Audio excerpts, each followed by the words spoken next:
na Jumuiya ya Afrika Mashariki mkoani Arusha, Tanzania kuanzia tarehe 2 hadi 8 Aprili mwaka huu 2023 uliowasilishwa kwenye meza la bunge siku ya Jumanne tarehe 6 Juni. Orodha ama kwenye shughuli nyingine leo hii katika orodha ya shughuli za bunge ni kuhusiana na kuongezwa kwa kipindi cha kuzingatia vyombo vya kisheria. Swala hili ama hoja hii itakuwa inawakilishwa na Mheshimiwa Samuel Chepkonga kutoka Ainabkoi. Na nikufahamishe tu ya kwamba kwa mujibu wa masharti ya kifungu cha 15(3) cha sheria ya hati za sheria ya mwaka 2013 inayohusiana na kuongeza muda wa kushughulikia hati ya kisheria na bunge hili linaazimia kuongeza muda wa kuzingatiwa kwa hati za kisheria zifuatazo kwa muda wa siku 21.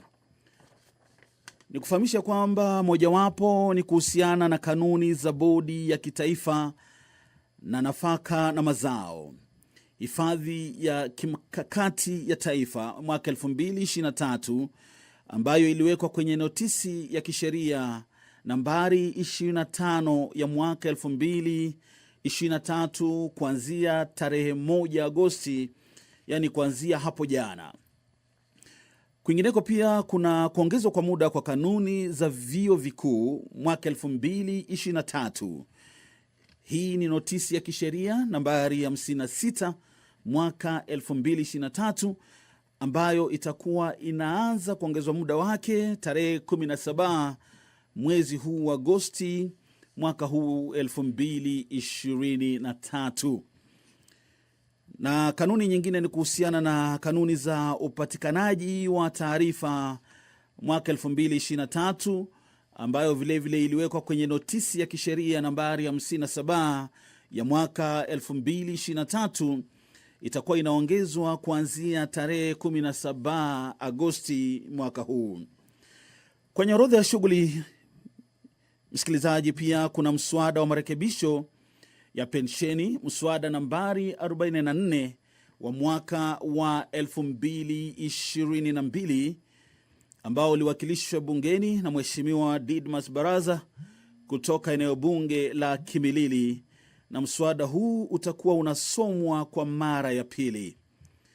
Lengo kuu la mswada huu ni kurekebisha sheria ya pensheni ya bunge sura ya 196, na hii inapendekeza kuongeza kiasi cha pensheni kwa wabunge wa zamani ama wale ambao tayari walishahudumu mhula wao na wakastaafu na walihudumu kati ya tarehe 1 Julai mwaka 1984 hadi tarehe 1 Januari mwaka 2001 kutoka kiwango cha chini cha shilingi 1,100 za Kenya.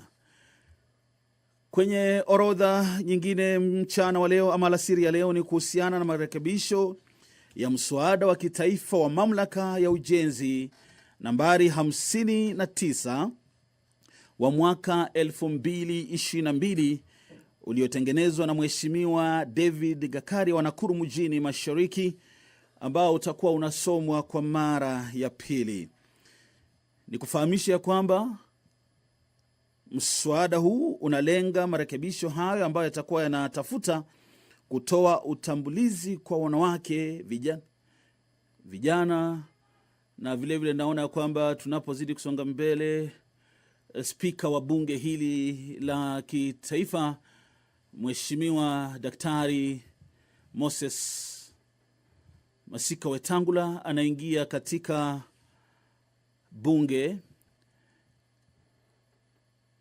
na ilivyo desturi akisha ingia atakuwa anaongoza bunge hili katika maombi, na baada ya hapo ikiwa akidi imeshafikia, vikao vitakuwa vinaanza rasmi moja kwa moja. Na ikiwa naomba nikurejeshe katika majengo ya bunge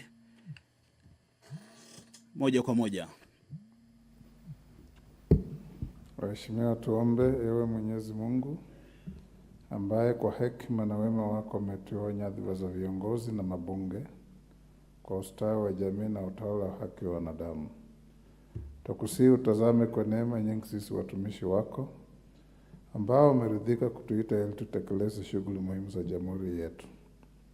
Tukuomba uteremshie baraka zako sisi tuliokutanika hapa, na utujalie tuyatende na kufikiria mambo yote yatakayofikishwa mbele yetu kwa njia ya haki na uaminifu, ili utukufu na sifa zako ziendelezwe, na ili kustawisha amani, ufanisi na heri ya nchi yetu na wale ambao haja zao umezikabidhi mikononi mwetu. Amen.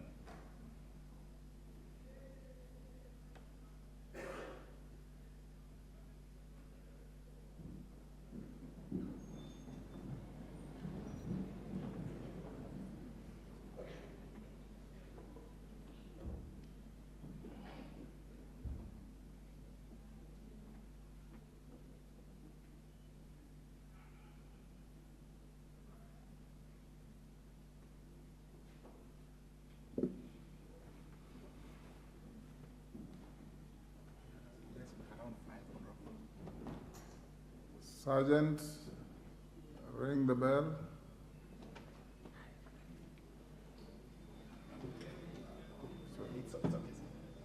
Okay, we have a quorum. Well done today. You have been exemplary.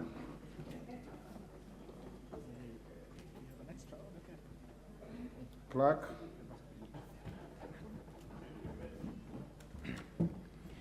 Order number 1, administration of oath. Order number 2, communication from the chair. Members, take the nearest seat.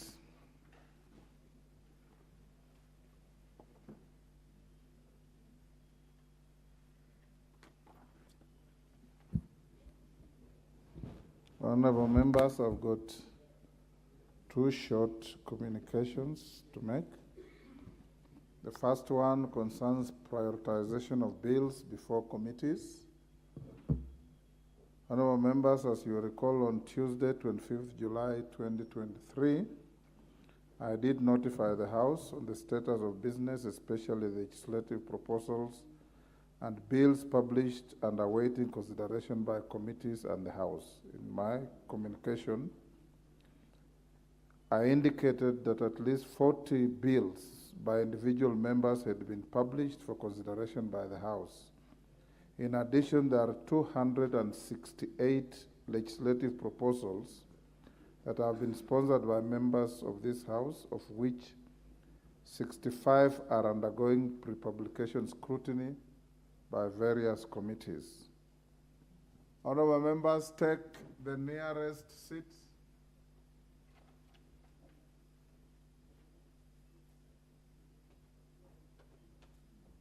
The nearest seats. Dr. Nyikal doesn't know what nearest means.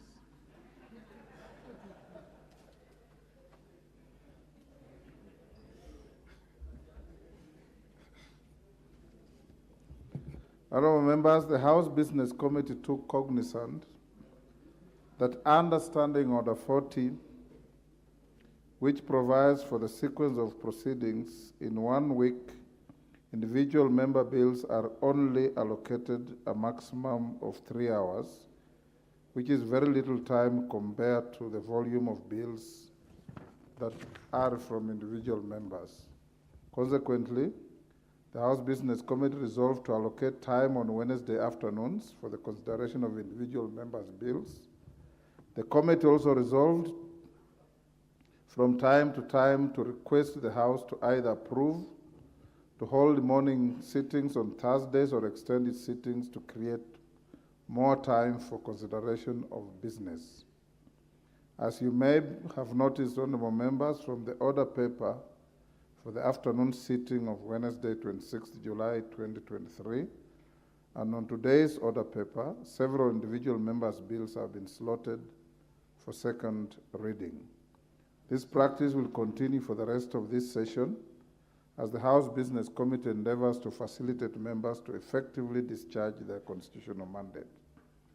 Honorable members, it is important for committees to appreciate that it is the desire of every member to have a bill published in their name, expeditiously considered and passed by the House. However, unless all committees prioritize the consideration of bills, the efforts of the House Business Committee to create time for consideration of individual members' bills in the House will be in vain. In this regard, committees are expected to prioritize the consideration of bills and legislative proposals. I urge all committees to prioritize the consideration of bills and legislative proposals undergoing pre-publication scrutiny. For greater certainty, I remind committees that Standing Order 1147 requires a committee to which a legislative proposal is committed to submit a report within 30 days. Honorable members, should it be brought to my attention that any committee has inordinately delayed undertaking pre-publication scrutiny of legislative proposals before them, I'll cause the House Business Committee to follow the precedent set in 2019 to have such proposals published as bills without any further recourse to the relevant committees. To this end, honorable members, I direct all committees to consider and conclude all legislative proposals before them and to submit their reports as soon as possible. Given the timelines for the consideration has lapsed on many bills, and going forward, may I remind committee chairpersons that committees are under obligation to conclude their business in 30 days every time we refer to them. Further, all committees that have bills pending publication participation are directed to expedite the process of consideration and table reports on the bills within timelines spelled out in Standing Order 127-4 in order to facilitate prioritization of bills for second reading. Honorable members, as the House creates time for individual members' bills, the onus is also on the members to avail themselves in the House and prosecute their respective business once scheduled.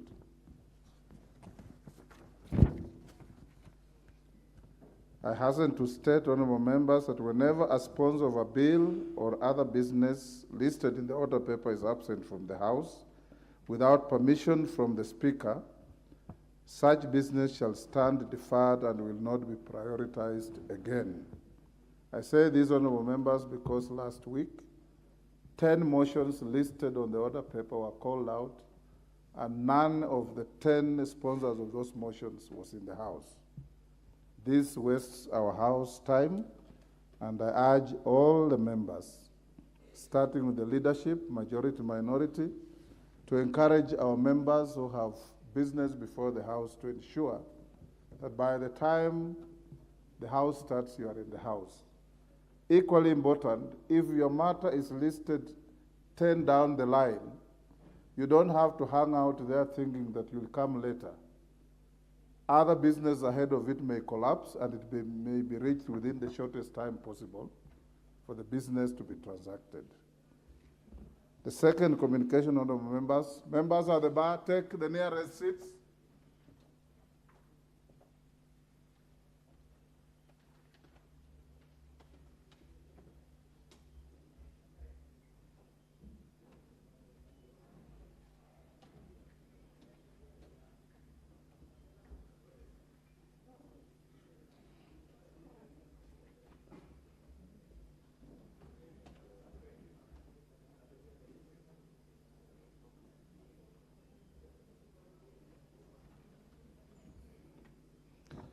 Honorable members, the second communication is guidance on the consideration of the Anti-Money Laundering and Combating of Terrorism Financing Laws Amendment Bill, National Assembly Bill number 35 of 2023. Honorable members, as you are aware, the Anti-Money Laundering and Combating of Terrorism Financing Laws Amendment Bill, National Assembly Bill number 35 of 2023, was read a first time on 26 July 2023. The bill was thereafter committed to the relevant committees for publication participation in accordance with the requirements of Article 118 of the Constitution and Standing Order 127. Subsequently, the Clerk of the National Assembly placed an advertisement in the print media inviting the public and stakeholders to submit memoranda on the bill in accordance with the requirements of public participation. Honorable members, the Anti-Money Laundering and Combating of Terrorism Financing Laws Amendment Bill 2023 seeks to amend various acts of Parliament relating to anti-money laundering and combating of terrorism financing and financing of proliferation of weapons. In particular, the bill seeks to amend 17 acts of Parliament, and in this regard, I wish to notify the House that the proposed amendments to the following acts of Parliament as contained in the bill have since been referred to the Departmental Committee on Justice and Legal Affairs for consideration. 1, the Extradition, Contiguous and Foreign Countries Act, Cap 76. Contiguous means countries that share a common boundary with Kenya, like Somalia, Ethiopia, Uganda, South Sudan, and so on. The Extradition Commonwealth Countries Act, Cap 77. 3, the State Corporations Act, Cap 446. 4, the Anti-Corruption and Ethics and Economic Crimes Act, number 3 of 2003. 5, the Proceeds of Crime and Anti-Money Laundering Act 209, number 9 of 209. 6, the National Police Service Act 2011, Act number 11A of 2011. 7, the Ethics and Anti-Corruption Commission Act 2011, Act number 22 of 2011. 8, the Mutual Legal Assistance Act 2011, Act number 36 of 2011. 9, the Prevention of Terrorism Act 2012, Act number 30 of 2012, and the Companies Act 2015, Act number 17 of 2015. Further, the proposed amendments to the following acts of Parliament as contained in the bill have also since been referred to the Departmental Committee on Finance and National Planning for consideration. 1, the Capital Markets Act, Cap 485A, the Insurance Act, Cap 487, the Banking Act, Cap 488, the Central Bank of Kenya Act, Cap 491, the Microfinance Act 2006, Act number 19 of 2006, the National Payment System Act 2011, Act number 39 of 2011, and the Limited Liability Partnership Act, Act number 42 of 2011. Honorable members, from the foregoing, the Departmental Committee on Justice and Legal Affairs shall be the lead committee for purposes of conducting public participation.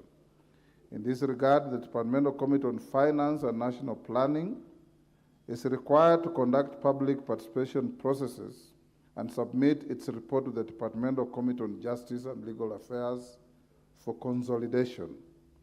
Honorable members, as you are aware, the Anti-Money Laundering and Combating of Terrorism Financing Laws Amendment Bill 2023 contains proposed amendments to seek to provide for disclosure of information to help in combating money laundering, terrorism financing, and financing of proliferation of weapons activities.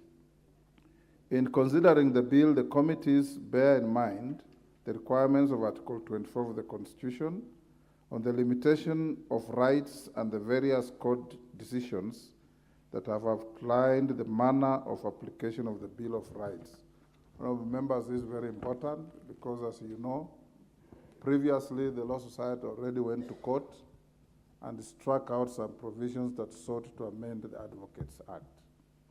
And you know that the Constitution requires that if you want to limit any provision of the Bill of Rights, you must clearly state the rights being limited and why. So the committees and the members of the committees must take these very important provisions in mind.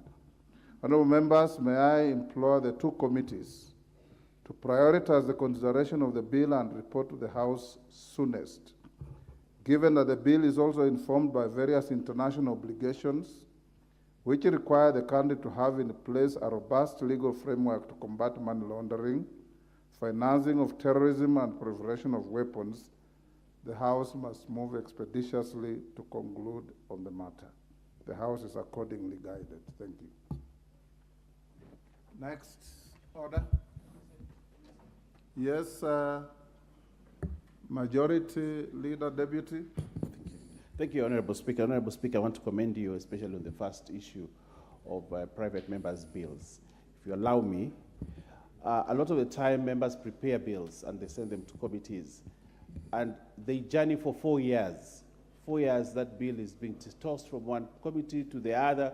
Eventually we go sign die and those bills are lost. If you recall, Honorable Speaker, when we started this session, there was a long list of bills that were being referred to which had died with sign die. But I want to commend you on the number of days you have given, such that a bill can, a lot of effort of members is wasted by delay at committee stage. Sometimes bills are referred to budget committee even when they don't necessarily have to go to the budget committee. And a lot of time is wasted and effort. And you're invited to go to Mombasa and you stay in Mombasa and you do a lot of resources for this country are being wasted by tossing one bill from the other, and time is wasted on that particular. I want to commend you, Honorable Speaker, on that ruling, and I hope chairmen of committees will expeditiously make sure that bills are fast-tracked. Secondly, on the issue of the money laundering bill, is an important thing for government, and I want to ask the chairs, and especially the JLAC, and all committees that are involved, to do their work and ensure that we have these laws in place within the shortest time. I thank you, Honorable Speaker. Indeed, honorable members, particularly chairmen of committees or chairpersons of committees, the French say noblesse oblige. Nobility carries responsibility. Yes. Committees are not going to be packing bays for members' businesses or any business of the House. Any member whose matter is forwarded to a committee for consideration, you are at liberty after 30 days to communicate with the office of the Speaker that the committee has been unable to facilitate the transaction of your matter and will bypass the committee and proceed with the processing of your matter. Thank you. Next order. Order number 3, messages. Just before that, Clerk, and Owen Bayer and your counterpart, Honorable Pio and I, you must also bear responsibility in ensuring that committees do their work. So I hope that within your internal mechanisms, you have a reporting procedure on how committees are dispensing the business that we send to them, so that we don't become a house of lamentations, but a house of action. Clerk. Order number 3, messages. Order number 4, petitions. Order number 5, papers. Majority Leader. Well, Honorable Yes. Speaker, we Order. don't have papers for today.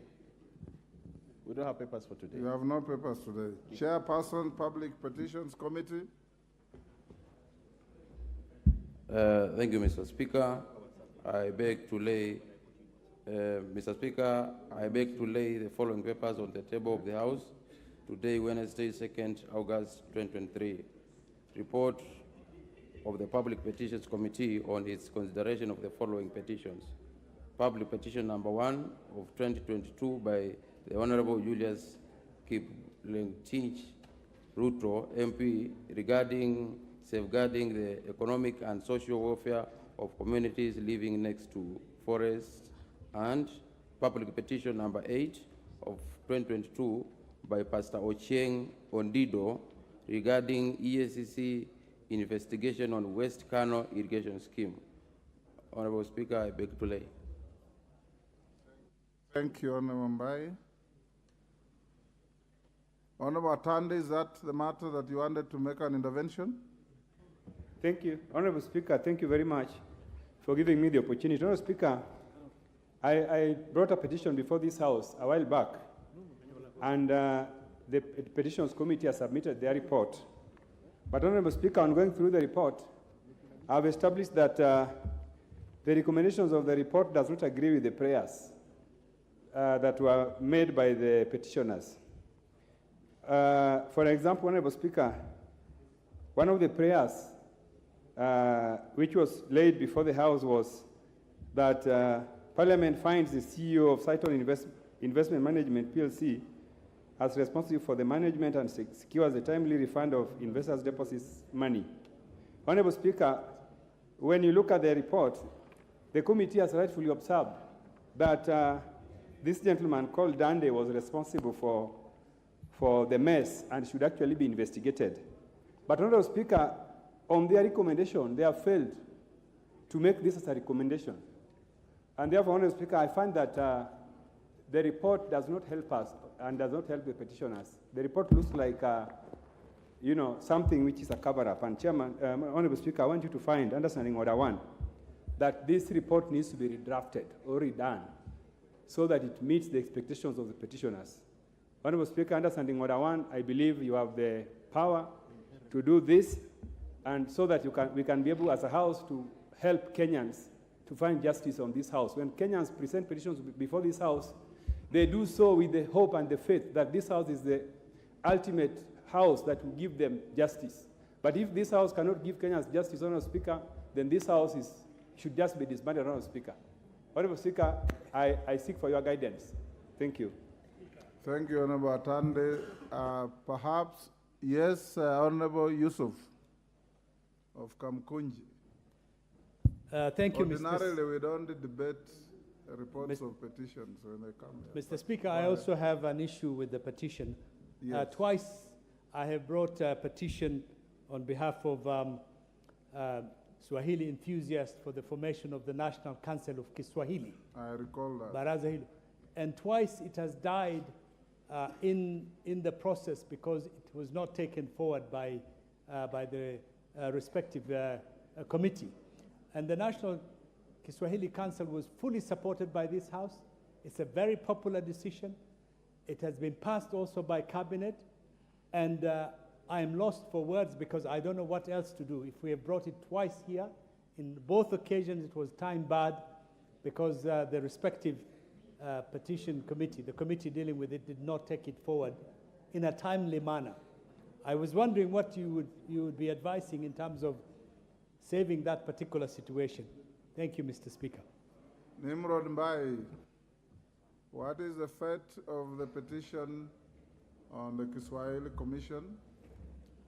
Mr. Speaker, to be honest, I've not received the petition by Honorable Yusuf, the member for Kamukunji, and I would want to commit that the moment you receive it, it will not die. This time round, it will see the light of the day, and you will get a report from the committee. Honorable Speaker, also to report or to answer on the concerns of Honorable the member who had brought in the petition about the Cyton investment. Honorable Speaker, we did our best, and today we are giving a notice for motion of the same petition so that the whole House can debate it. At that point, I think it will be open for every member to tell whether our recommendations are up to standard or are below the expectations. I would ask Honorable Atandi to hold his horses so that he allows me to table them for motion for debate of the petition. Then you'll have his opportunity to discuss the matter, Honorable Speaker. Next order. Order number 6, notices of motion. Member for Gatanga, Edward Muriu. Thank you, Mr. Speaker, for this opportunity to present before this House a notice of motion in support of the feeding program in our primary schools and junior secondary schools, supported by NGCDF. In that analogy, Mr. Speaker, I beg to give notice of the following motion.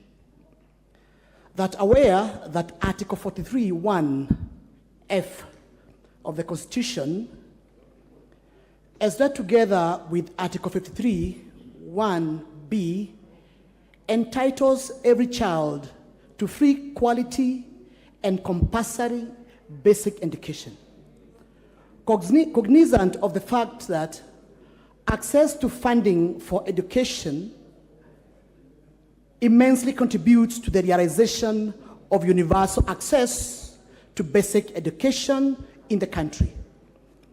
Appreciating that Section 48 of the National Government Constituency Development Fund, NGCDF, Act 2015, establishes education bursary schemes for every constituency towards access to basic education. Noting that Section 48A of NGCDF Act further allows for affirmative action mechanism of allocating additional funds to cater for education, bursary schemes, and other teaching and learning related activities. Concerned that the NGCDF Act caps allocation to bursary schemes under the fund at not more than 35% of the total constituency allocation in a financial year, thereby limiting the number of cases that may be supported to access the basic education, and further concerned that the NGCDF board has only been approving bursary support for secondary and tertiary education and not primary schools and the recently created junior secondary schools. Cognizant of the fact that the failing to extend bursaries to primary and junior secondary schools on the assumptions that the two levels of education are free is a misnomer, since the government capitation to pupil is inadequate to cater for the mandatory materials required for competency-based curriculum, that's CBC, thereby affecting the pupils whose parents are unable to meet their attendant costs. Deeply concerned, Mr. Speaker, that continued exclusion of the allocation of bursary to primary and junior secondary schools violates Article 27 of the Constitution and slows down the attainment of universal basic education in Kenya. Now, therefore, Mr. Speaker, this House resolved that, 1, the educational bursary scheme under Section 48 of the National Government Constituency Development Fund, NGCDF Act 2015, be extended to support learners in primary and junior secondary school to cater for competency-based curriculum, that is CBC. 2, pursuant to Section 48A of the National Government Constituency Development Fund Act 2015, the NGCDF board in each constituency approves additional allocation to the education bursary scheme in order to support teaching and learning related activities associated with the CBC education, including, Mr. Speaker, sir, school feeding programs. And number 3, the government revises the capitation per student in primary schools from the current 1,420 per student per year to 7,760, being the minimum optimal capitation factoring the new CBC education system and the prevailing high costs of living. Signed by Honorable Wakili Edward Moreu, MP Gatanga constituency, on the 2nd August the year of our Lord 2023. Thank you, Mr. Speaker. Yes, Honorable Wandai. Mr. Speaker, sorry to interrupt the flow of the order of business, but I'm just curious. I'm sure you can use standing order number 1 to indulge me. Mr. Speaker, a while back, the Honorable Samuel Atandi raised some very, very serious issues here. And in fact, this house is a house of records. The Honorable Atandi, in his submissions, made comments to the effect that a report that has been tabled before this house this afternoon is a cover-up. I heard him. Yes. And he was saying so on the basis that the issues raised in the petition, which is in question, have not been addressed conclusively by the committee in question. Honorable Speaker, this morning I had a chance to discuss with the chair of the committee on petitions, and actually we agreed that he needs to be given time to run the committee. But I am concerned that if we are to leave that matter that has been raised by Honorable Atandi just like that, and somehow hope that it will be addressed at the time of the debate on the petition on the committee's report, we might be doing a lot of injustice, not only to this house in terms of its reputation, but also to the petitioners. It's an issue that requires your pronouncement, and more so on what we need to do, therefore.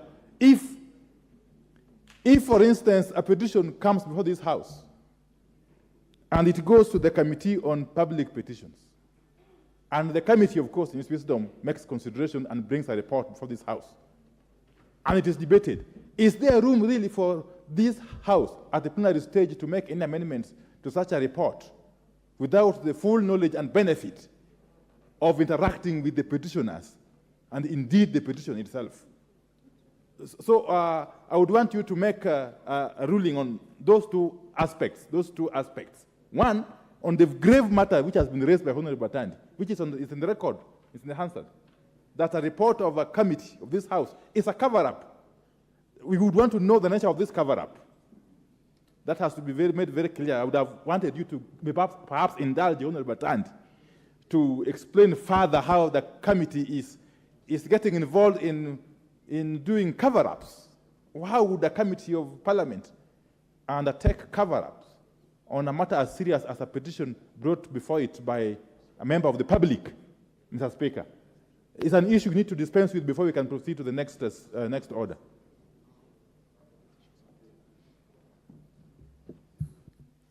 Bye.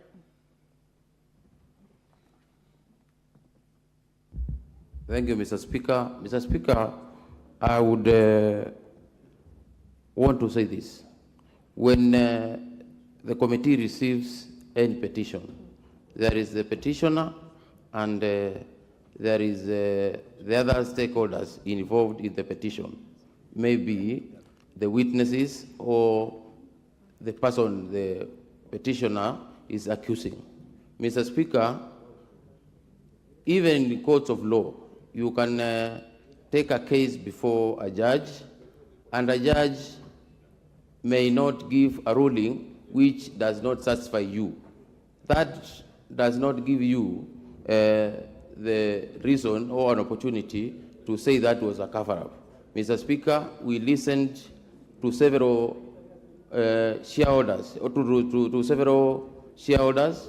We listened to several witnesses about that the petition the honourable member is referring to, and in the wisdom of the committee, we gave the recommendations we gave, and Mr. Speaker, if the member had a predetermined way in which he wanted the committee to recommend, I think it's also unfair to the committee, because the committee has members who are elected and have minds and brains, and they listened to all the stakeholders involved and came up with the decision. So, Mr. Speaker, I find the word cover-up so heavy for that, because how it seems the member had a predetermined way in which he wanted the report to come out, and maybe the committee has recommended otherwise. So, Mr. Speaker, I beg to request Honorable Atandi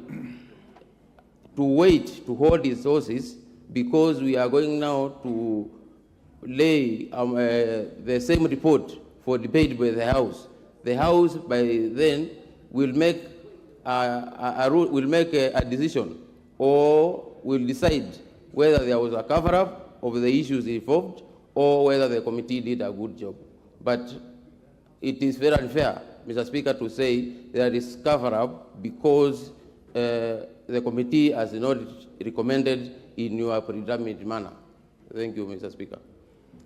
Honorable Atande and the Minority Leader, the committee has elected under Standing Order 208 SC and 227 2A to not only bring a report, but also move the House to debate the findings of the committee. That gives you an opportunity to bring material that you think the committee has overlooked or left out to validate your assertions. So we can allow the chair to give the notice of motion in furtherance of the prosecution of your petition so that we'll allocate it in House Business Committee to have time to be debated. And if you feel dissatisfied, you will be advised to do what is necessary within the standing orders and the law. You also are at liberty, besides the petition process, to avail material available to you of fraudulent acts committed by the people you allege to have committed to the administration of justice systems of the country, DCI, ESCC, who can take up the matter notwithstanding the fact that there's a petition here. Go ahead and give your notice of motion. Thank you, Mr. Speaker. We have a notice of motion, and I would request for your indulgence before I go ahead with it, Mr. Speaker, to thank you and out of your wisdom in the manner in which you corrected, or let me put it this way, in the fatherly way you reprimanded my committee yesterday. We took it positively. We are going to improve on the issues, Mr. Speaker, and I got satisfied that you are fit to hold that seat, because if it was by a rogue person, Mr. Speaker, we would have been thrown under the bus, Mr. Speaker.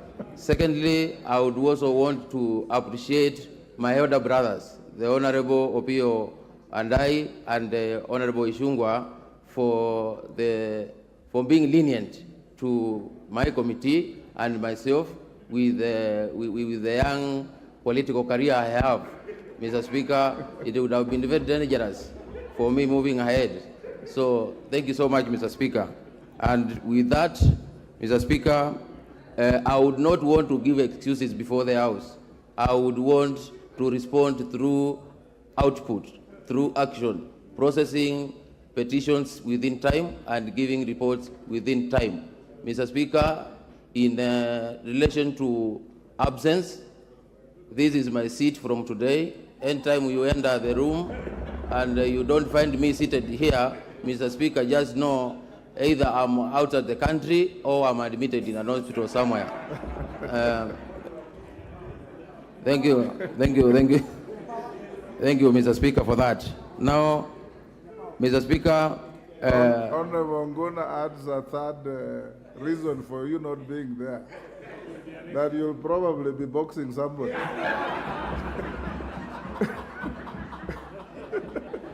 Go ahead. I believe it's with a light touch. Go ahead and give your notice of motion. Thank you, Mr. Speaker. Mr. Speaker,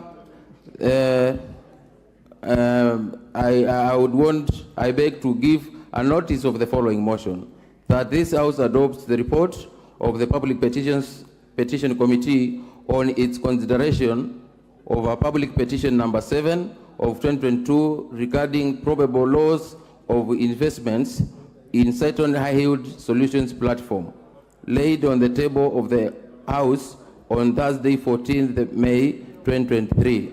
Mr. Speaker, I beg to give. Thank you. Thank you, Honorable Mbai. Well done. Next order. Order number 7, questions and statements. We honorable members will start with statements. Honorable Mukunji, John of Manyata. It's important to acknowledge that the first person to request to make a statement on what you're about to make was the Honorable Mother Wangari of Gilgil.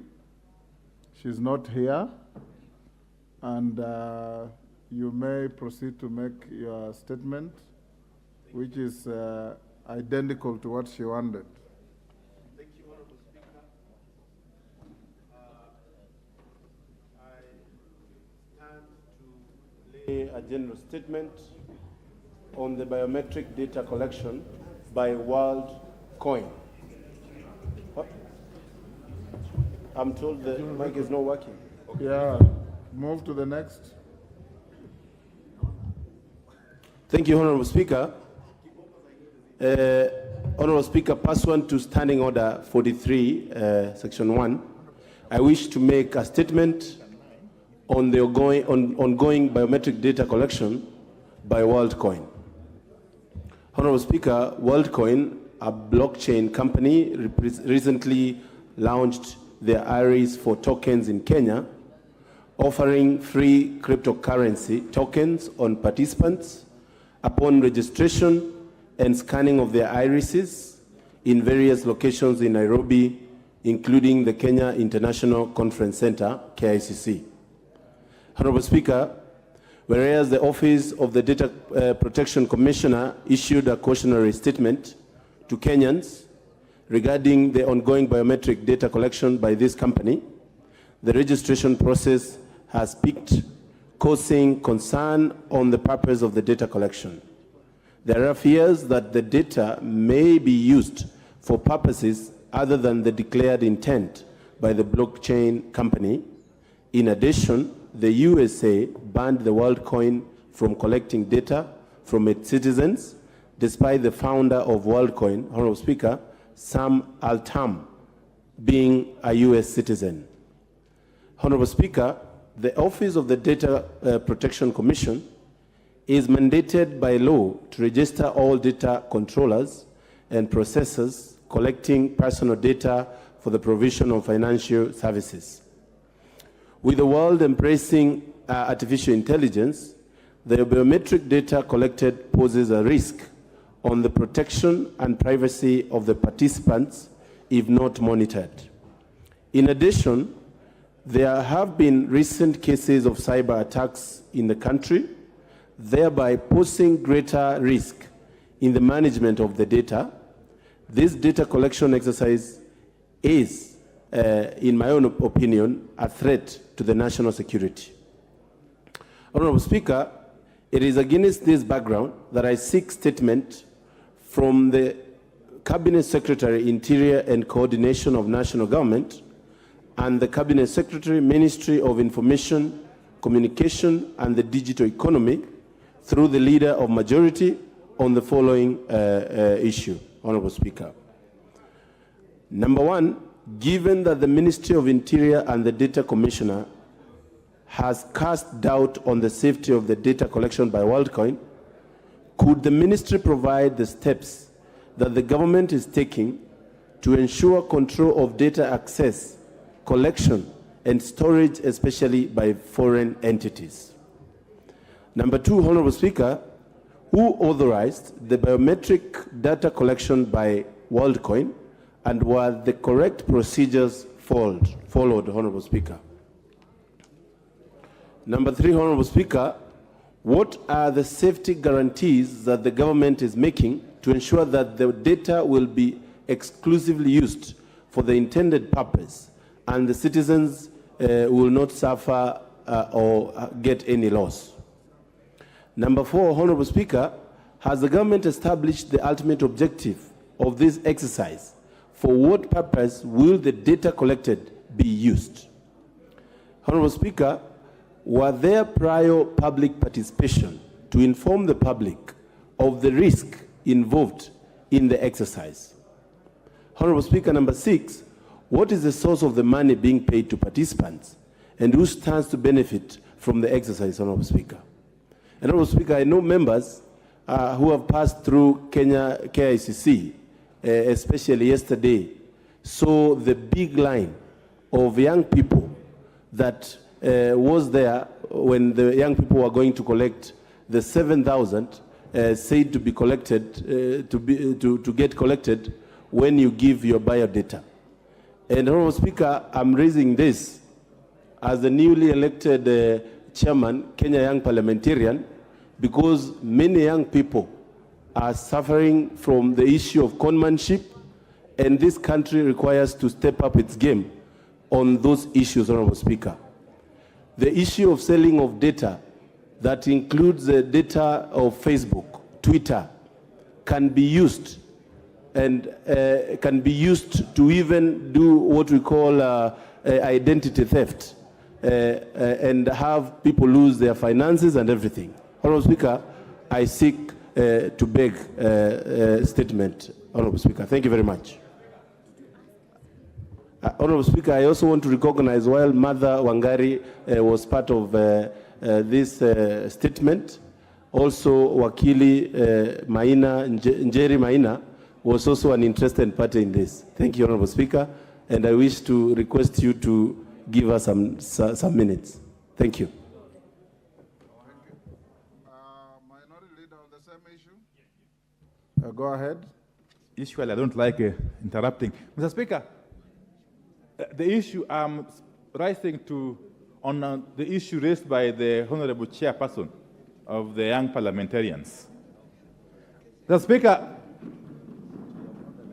I get it. Oh, I'm being told he is yet to be elected. But all the same, I recognize him as such. Mr. Speaker, I get it from his statement that he's seeking responses from 2 cabinet secretaries, one in charge of ICT and one in charge of Interior. But this House must take notice, if it was court, would say judicial notice, of what has just transpired in the last 1 day or so about the same subject matter, which is extremely serious, if you ask me. It's a matter that cannot be wished away, because it actually has the capacity or the potential to endanger not only the security of this country, but also the future of young Kenyans. Mr. Speaker, a while back, I think 1 day ago, the Cabinet Secretary in charge of ICT was reported as having said that there is no law that WorldCoin has violated by doing what they are currently doing in Kenya, collecting data from Kenyans without permission from any authority.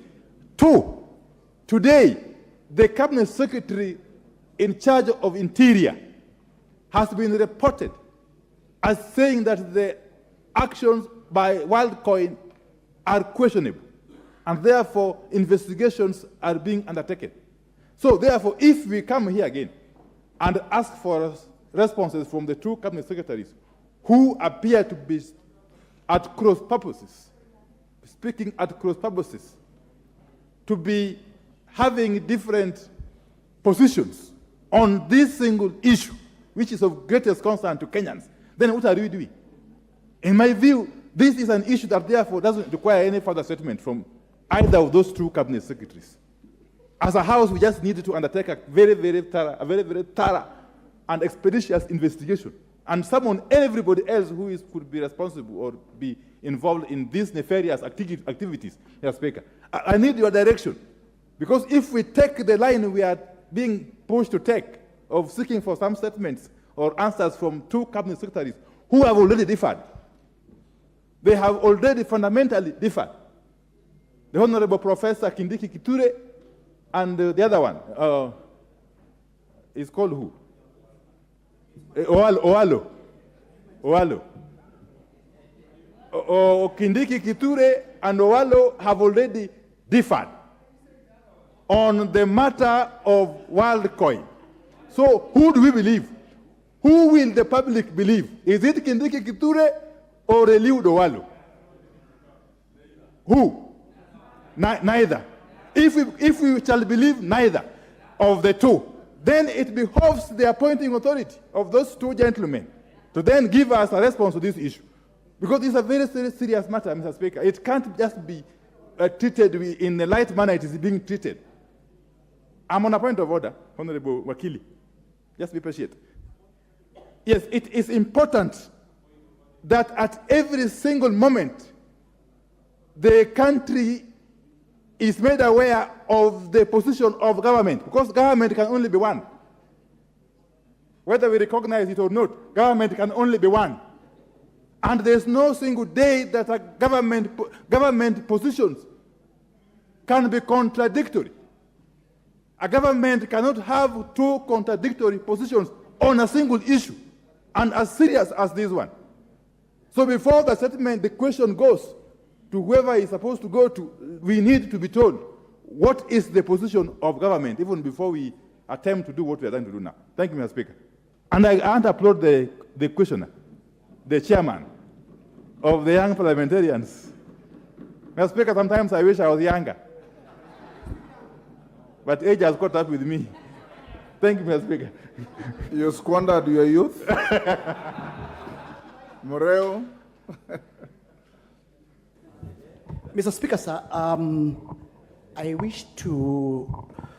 I wanted to raise a point of order, but basically just to also get the direction of this House on whether, Mr. Speaker, is the matter now mature for debate, so at least we either bring the two CS in Parliament, or we get a clarification. But therefore, Mr. Speaker, my concern here is that the fact that there is a company coming to this country to harvest data for young people with a promise for monetary support, to us, Mr. Speaker, sir, I think we are just exposing ourselves so much in terms of data harvest, because we don't even know what they're going to do. Number two, this is another story about the Bitcoin story, whereby you put in money, you get it into double, but you don't even know what value you're adding, because this is a pyramid scheme whereby you are promised heaven, but there's no value proposition on how our people are getting their money. I think the end game needs to be clear. We cannot be able to allow the strangers to come to this country and just do all manner of things. Mr. Speaker, sir, therefore, I seek for your guidance on whether this is a matter ready for debate. Thank you, Mr. Speaker. Yes, Maclap, you have 1 minute. Thank you, Mr. Speaker. I've actually read this matter on social media, Mr. Speaker, and makes me believe that this country will become a country of surprises. Surprises of cartels of similar of Magargarian and Sagarchan, where people come in the form of a company, take data from our young people, and pay 7,000. Mr. Speaker, I think we can leave the Cabinet Secretary for ICT, and I think Professor Kindiki was right to suspend. I will want to also to seek you, Mr. Speaker, that the same Minister for Internal Security should now close all the borders to ensure that the Sarkarshans, the people called WorldCoin who came to take data from our people, are actually secured so that they don't run away from the country, because this is a very serious matter, Mr. Speaker, and I want to tell you, it may be even data to wipe out information on the portal, similarly like the one that happened with the e-citizen, Mr. Speaker. Mr. Speaker, it is now a security matter for Kenya, where the head of state in this matter should be involved, so that the borders of Kenya and the tax that come to take data for Kenyans are actually secured, so that they can be arrested to answer why they are taking. And I want to use this opportunity, Mr. Speaker, to call upon the young people of Kenya, including the young parliamentarians, to ensure that they don't again and again be taken cheaply and given money that you do not know who actually made the money and for what reasons, And I'm told, Mr. Speaker, when you are actually, your data is taken up to including your eye, one day you will also go and you will become blind. So the youth of Kenya, be cautious on what you take, Mr. Speaker. And I want to say it is a serious matter that requires our attention, Mr. Speaker. Thank you, Mr. Speaker. Milemba. Thank you, Honorable Speaker, and let me thank the young parliamentarian for this statement. But let me be quick to say that what happened yesterday with the World Coin, which is closely associated with the cryptocurrency, which has been banned and is also having challenges around the world in terms of its credibility, was bad for this country because it exposed us in a very, very bad way that somebody, some company, some private person can walk in and take data and walk away with it without supervision or any authorities looking into it. Yet we have the Data Protection Department which should have actually taken care of this. As on whether we need the two ministers to come and answer in Parliament, Honorable Speaker, it is our responsibility to have them come here, whether they are differing or not. Government is one, but if they have different opinion on it, it's still very well placed that they come here and we hear their opinion on this. And still yet, Honorable Speaker, we have a right as the House to even make our own inquiry using our committees. And therefore, that should not in any way subside or reduce our effectiveness in dealing with the matter. It's a matter that requires urgent need, and it has to be dealt with. This exposes us as a country to a situation whereby we can be exploited without any defense. Thank you, Honorable Speaker. Elachi Beatrice. Thank you, Mr. Speaker. Mr. Speaker, I also rise, and yesterday, Mr. Speaker, I went on Hansard really questioning how did we allow, who approved for the private company to be able, have we done public participation? Does it mean in financial matters, Mr. Speaker, we don't do public participation? Because in everything in this country, you realize, Mr. Speaker, we end up in court if we have not done public participation.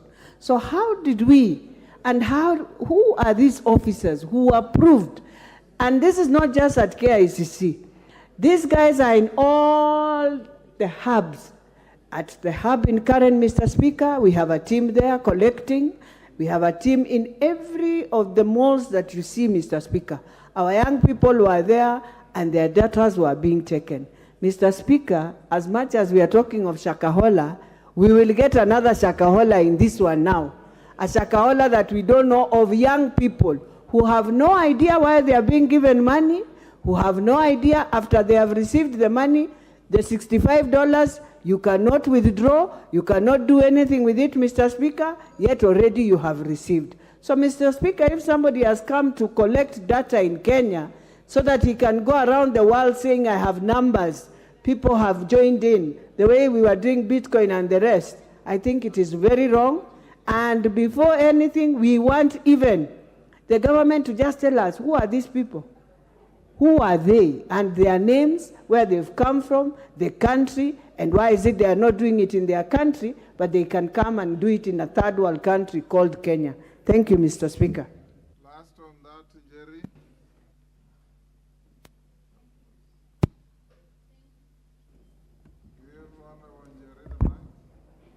Thank you, Mr. Speaker. First of all, I want to congratulate my good brother, Honorable Gitonga Mukunji, as the newly elected interim KYPA chairperson. Young leadership must offer integrity as an irreducible minimum. Honorable Speaker, artificial intelligence is a complex issue. Artificial intelligence is a matter that we have not even conversed as far as the terms of our data protection laws are concerned, Honorable Speaker. I do not understand how a company, a private entity, entered our sovereign soil, started harvesting the data of our young people, exploiting the economic situation, promising them heaven. Most of the young people are just saying it's just a scan on my iris. So I go, I get scanned, and I get some Kenya shilling 7,000. Honorable Speaker, we must be told by the CS, the two of them, why did they allow that? How much data has a private company, as I speak, harvested? We need to know, and they cannot leave this nation before we have that information. Honorable Speaker, we do not know what they will do with that information. They are on record, the company, saying that they do not even, or they cannot provide sufficient information as to how they are going to develop the human IDs that they claim they will develop. They are saying that they want to build a single world currency. But Mr. Speaker, and maybe a honorable member has gone to the extent of saying maybe our young people will just disappear, vanish into thin air, you know. Honorable Speaker, we must ensure we protect them because we are the people who have been elected to represent their interests, Honorable Speaker. Thank you. Majority Leader, this matter must capture your attention. How on earth would a foreigner walk into our country and start mining data from our citizens without license or without recourse to any law or authority? I think as leader of majority in the House, you have a cardinal duty to ensure that the ministers responsible bring cogent explanation to this House, either through you or directly as you may wish. But certainly members who have raised the issue are right, and this is a grave matter. I don't know if you want to say anything now. I saw long queues on social media. At KICC, one would have thought they were going to the polling station to vote or something like that. Yes, majority. Thank you, Honorable Speaker. And maybe to begin with, let me commit, I will indeed endeavor to get a statement from the two cabinet secretaries, because as has been indicated, I also read on social media what seemed like conflicting statements from the two cabinet secretaries, and therefore we need a very coherent and unified statement from the two cabinet secretaries, that's the one in charge of Interior and ICT. And indeed, Honorable Speaker, it's true. It's sad that this matter came to light because it was in the middle of our city at KICC. More shocking, Honorable Speaker, is to ask, how does a foreigner not just come to collect data from the middle of our CBD, but from a government premise? Because KICC is a government installation. And therefore, whether this person is there legitimately or not, because we do not know, we wait to hear the answers from the government. But it concerns many people that this was being done in government premises. And even the cautionary statement being given by the data commissioner is a little bit too late, because they should have known before they set up camp at KICC. They definitely must have paid somebody to use KICC. The person who allowed them to use KICC should and ought to have verified whether they have been allowed by the data commissioner and they have all the requisite licenses and approvals. Because, Honorable Speaker, as Honorable Mukunji rightly says, in this day and age of artificial intelligence, it is possible that Kenyans will be barred from walking through some places. Probably next time you go to walk into a bank and your iris is has been used for things that you do not know, and you are denied access. Probably next time you want to travel, you may find your passport, or rather your image and your data has been used in criminal activities that you have no knowledge of. And even, Honorable Speaker, in this day and age of terrorism, Kenyans need to be cautious. And Honorable Speaker, allow me to use this opportunity to caution our young people, and not just young people, to caution Kenyans. Not everything that glitters is gold. And as difficult as circumstances around the economy may be, please don't rush for anything you hear that will give you an extra shilling. Some may be very enticing, but may be very dangerous for you.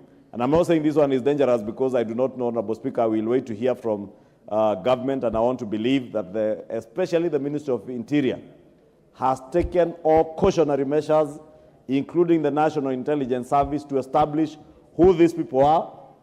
Because, Honorable Speaker, from the statement by Honorable Mukunji, the owner of this company, WorldCoin, Sam Altman, has been banned from collecting data in his home country in the US. So what is it that the Americans know about Sam Altman that the Kenyan state does not know, that we can allow him to come and harvest all manner of data from our people? And Honorable Speaker, it only came to light because it was at KICC. You can imagine how much more data they may have collected around the country.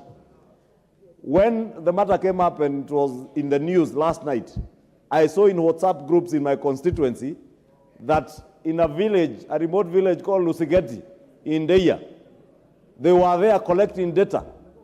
And you can imagine if you entice people in our villages with a little money, how many people will volunteer to just give whatever amount of data they can give in exchange for a few shillings or a few thousand shillings. Honorable Speaker, government has a responsibility to protect its people, and its people includes their personal data. And our laws are very clear on that, Honorable Speaker, and therefore I'll push the CS hopefully by tomorrow, latest Tuesday, Honorable Speaker, to have a statement. If he cannot be able to come, I can get a statement that I can read out to the House latest by Tuesday. Thank you, Honorable Speaker. Honorable Majority Leader, given the gravity of the matter, I direct that you bring a preliminary statement to the House tomorrow at 2:30. What cautionary steps you are taking to protect even the data that this foreigner has mined from Kenyans ought to be in the safe custody of the data commissioner and not the foreigner. Next, Honorable Ekomas Mutuse.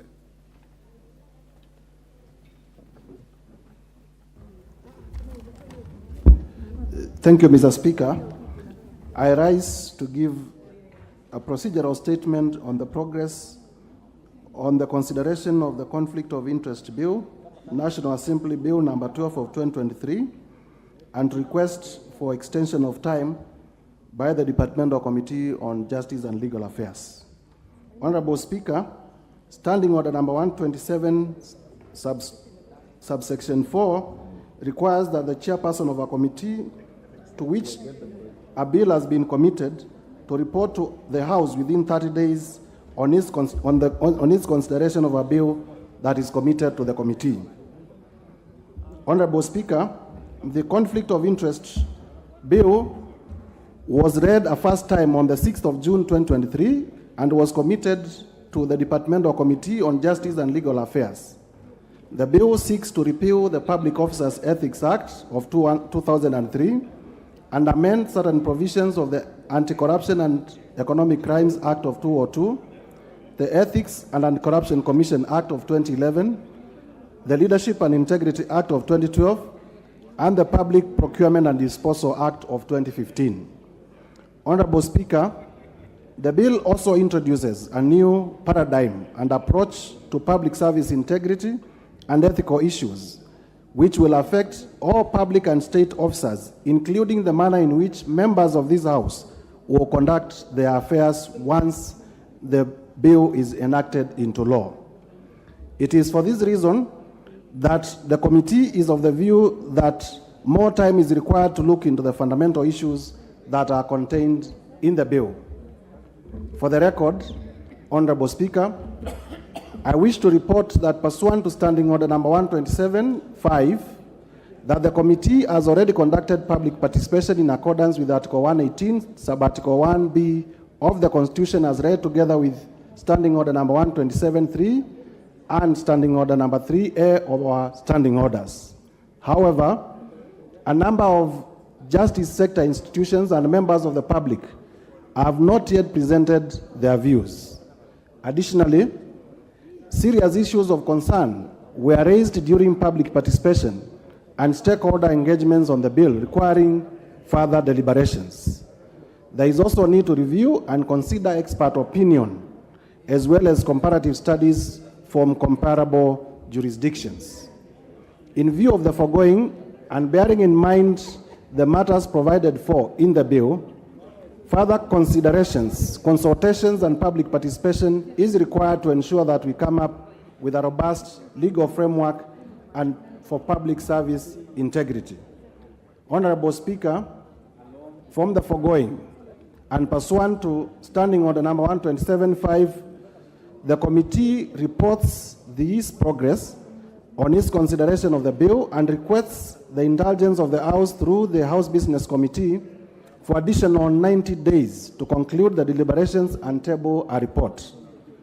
I wish to finally also restate our commitment to process the bill and ensure Kenya as a formidable legal regime to deal with issues of conflict of interest in public life.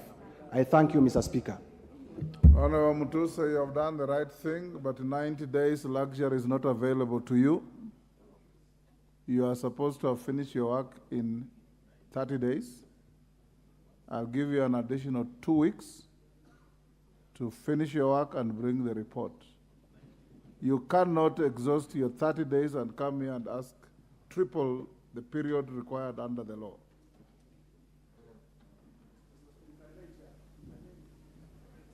Yes, Majority Leader. Honorable Speaker, thank you. I was engaging with Honorable Pokose, and that almost slipped through. Honorable Speaker, indeed 90 days is a very long time. Yes. And maybe we should allow them at least 45 days maximum for them to be able to engage all the stakeholders. But 90 days, Honorable Speaker, that will take us into the next session next year. Majority Leader. Considering that there are also recess times. The anti-money laundering bill that I spoke to earlier is amending about 15 different acts of parliament. And we have given it 30 days. Conflict of interest is not a complex matter. It's very straightforward. I'll give you 3 weeks.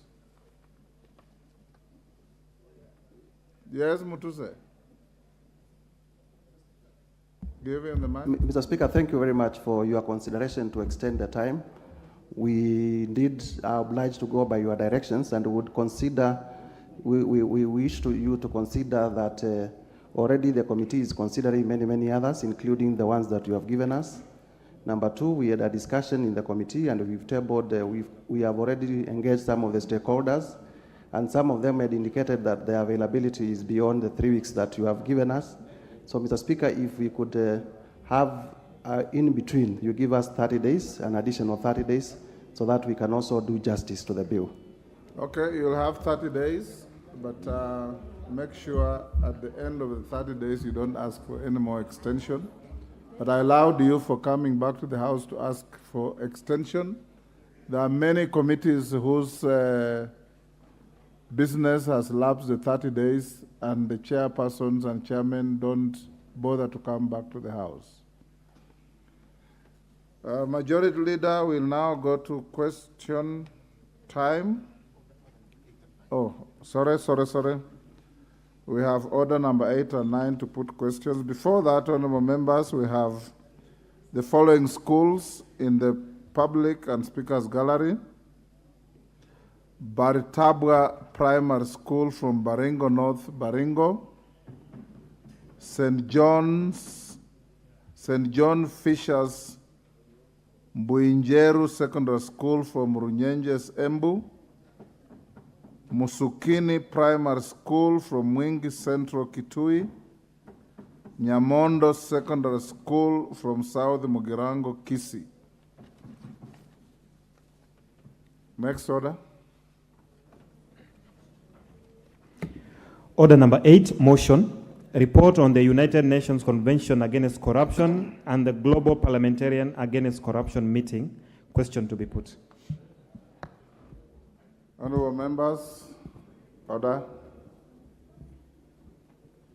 I now put the question at order number 8, which is that this House notes the report of the Kenya delegation to the Parliamentary Dialogue on the United Nations Convention Against Corruption, UNCAC, and Global Parliamentarians Against Corruption, GOPAC, annual general meeting held in Doha, Qatar, from 8th to 9th March 2023, laid on the table of the House on Wednesday, 26th April 2023. As members of that opinion say aye. Will those of the contrary opinion say nay?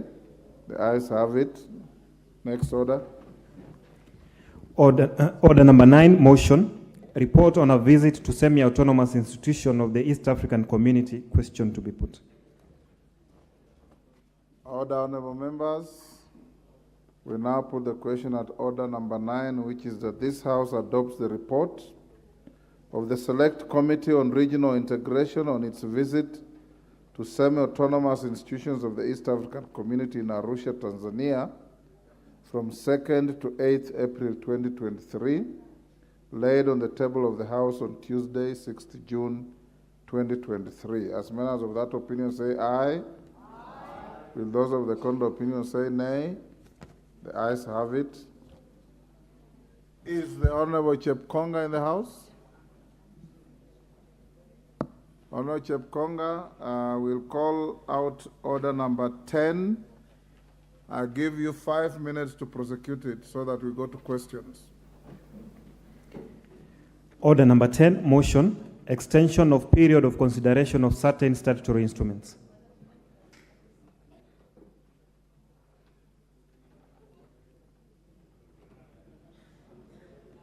Thank you, Honorable Speaker. Honorable Speaker, the reason why I'm sitting here this afternoon is because the Honorable Mbai decided to take over my seat, and he has acquired it without giving notice. So, Mr. Speaker, so I've decided also to look for a seat somewhere else. This is not my ordinary place. But, Mr. Speaker, because he's not been coming to the House, I've ceded it to him. Mr. Speaker, I beg to move that pursuant to the provisions of Section 15, subsection 3 of the Statutory Instruments Act 2013, this House resolves to extend the period for the consideration of the following statutory instruments for a period of 21 days. One, the National Cereals and Produce Board National Strategic Reserve Regulations 2023, legal notice number 25 of 2023, with effect from 1st August 2023. Number two, the Universities Regulations 2023, legal notice number 56 of 2023, with effect from 17th August 2023. And lastly, number 3, Access to Information General Regulations 2023, legal notice number 57 of 2023, with effect from 17th of August 2023. Mr. Speaker. Who is your seconder? Mr. Speaker, this is just purely a procedural motion just to ensure that the regulations that have been tabled before the committee do not lapse or do not come into effect without the House considering them. And so we are just requesting for extension of time to enable us to consider this regulation and bring them to the House as necessary, Mr. Speaker. My second, Mr. Speaker, I beg to move, and I would like to request the Honorable Bashir, member of the committee, to second. Honorable Bashir. Honorable Speaker, I second. Thank you. Order, members. Honorable Pukosi, take your seats. Or freeze where you are. Honorable members, I now propose the question that pursuant to the provisions of Section 15, subsection 3 of the Statutory Instruments Act 2013, relating to extension of period of handling of statutory instruments by the National Assembly, this House resolves to extend the period for consideration of the following statutory instruments by a period of 21 days. 1, the National Cereals and Produce Board National Strategic Reserve Regulations 2023, legal notice number 25 of 2023, with effect from 1st August 2023. 2, the Universities Regulations 2023, legal notice number 56 of 2023, with effect from 17th August 2023. 3, Access to Information General Regulations 2023, legal notice number 57 of 2023, with effect from 17th August 2023. I'll now put the question. Okay. Yes, sir. Majority Leader. Thank you, Honorable Speaker, for your indulgence. Honorable Speaker, as I commend the Honorable Chepkonga for this extension, just to caution, Honorable Speaker, because I remember on the second item, the university's regulations of 2023, that the Honorable Chepkonga is aware that these regulations touched on matters that were amending the Act. And we had requested that in considering these regulations, he ensures that especially on matters touching on university funding, that nothing is done to amend the Universities Act using regulations. If anybody wants to amend an Act of Parliament, Honorable Speaker, they should bring an amendment to the particular Act, but not use regulations to amend the actual statute. Honorable Speaker, I would just want to remind Honorable Chepkonga to ensure that, and I hope you bring a motion for either disapproval or partial approval of those regulations so that we approve what relates to the open university, what relates to the funding of universities. Because again, the regulations, if Honorable Chepkonga has gone through them with the Committee on Education, the regulations are also not in tandem with the new funding model for university education. And therefore, we must ensure that whatever we do, government is speaking in a coherent manner such that we are not talking about a new model of funding public universities, then using regulations, we are amending the statute to do other things, Honorable Speaker. And I just want to remind the Honorable Chepkonga, I know there are people who are very excited that by dint of time, those regulations would stand approved. And I must commend Honorable Chepkonga for extending that time, because there are characters, I am certain, who imagined that this regulation will stand approved by dint of passage of time. Thank you, Honorable Speaker. Chepkonga, I hope you get those concerns. Right, I now put the question, which is that pursuant to the provision of Section 15(3) of the Statutory Instruments Act 2013, relating to extension of period of handling of statutory instruments by the National Assembly, this House resolves to extend the period for consideration of the following statutory instruments by a period of 21 sitting days. 1, the National Cereals and Produce Board National Strategic Reserve Regulations 2023, legal notice number 25 of 2023, with effect from 1st August 2023. 2, the Universities Regulations 2023, legal notice number 56 of 2023, with effect from 17th August 2023. And 3, Access to Information General Regulations 2023, legal notice number 57 of 2023, with effect from 17th August 2023. As members of that opinion say aye. Aye. Will those of the contrary opinion say nay? The ayes have it. Honourable members, we'll now go back to order number 7.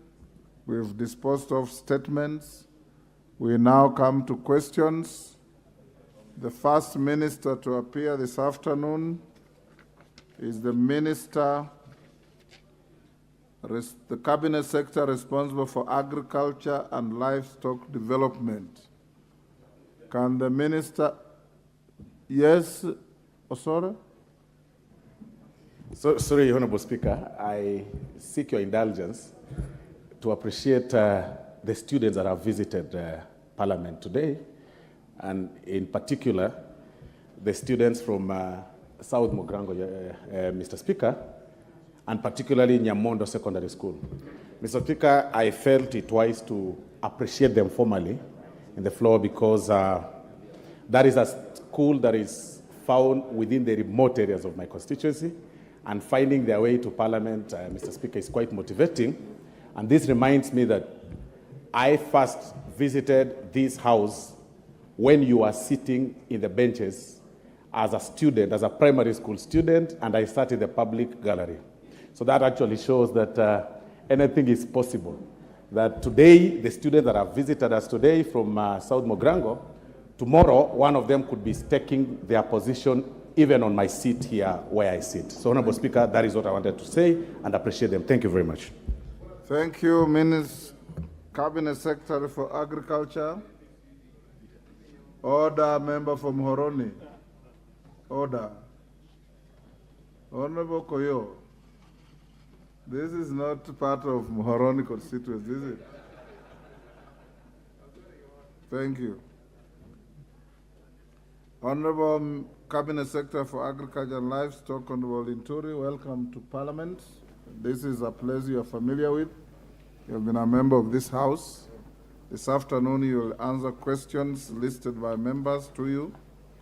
Be concise and precise in answering the questions, the primary questions, and I will be allowing 1 or 2 joyriders to each question so that they can be able to hold you to account on behalf of the executive as is required under the Constitution. First question is question 101 of 2023 by the member for Suba South, the Honorable Karoli Omondi. Karoli Omondi, go ahead. Thank you very much, Right Honorable Speaker. I now have the pleasure to ask question number 101 of 2023.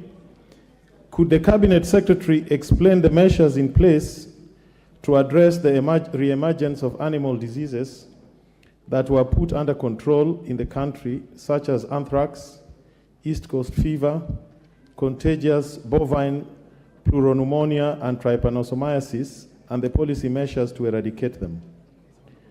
Could the Cabinet Secretary state the policy measures instituted to address the proliferation of unlicensed and unregulated animal medicines in the country? Could the Cabinet Secretary provide details on the plans the government has put in place towards the establishment of trypanosomiasis centers in Suba South and Suba North constituencies to control the tsetse menace in the said sub-counties? And could the Cabinet Secretary outline the measures that the ministry has put in place towards distributing free livestock drugs and vaccines to farmers whose livestock have been greatly affected by the recurrence of the said diseases? And finally, could the Cabinet Secretary clarify whether the farmers around Ruma National Park whose livestock have been affected by tsetse flies are eligible for compensation by Kenya Wildlife Service? Thank you very much, Honorable Speaker. Thank you, Karoli Omondi. Cabinet Secretary. Thank you, Mr. Speaker.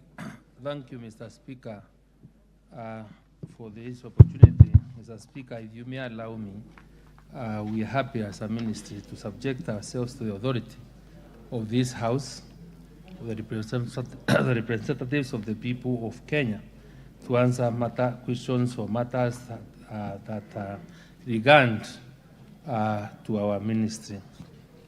Mr. Speaker, I seek your indulgence, and if you may allow me, ask you to kindly, because there is supplementary information I'm waiting for from my office in regard to these particular questions, that I'm able to do proper justice to it, that I start with any other question, so that by the time we are finishing with the others, I may be able to answer this question being the last question, because I wouldn't want to give my good friend Karoli Omondi an answer that I don't feel is sufficient enough, because I have a very short time to interact with the answer. I seek your guidance, Mr. Speaker. But not, even if Karoli wasn't your good friend, you have a duty to answer the question. Karoli, you'll have to wait for much later. Next question, 154 of 2023. Member for Mumias East, Peter Salasia.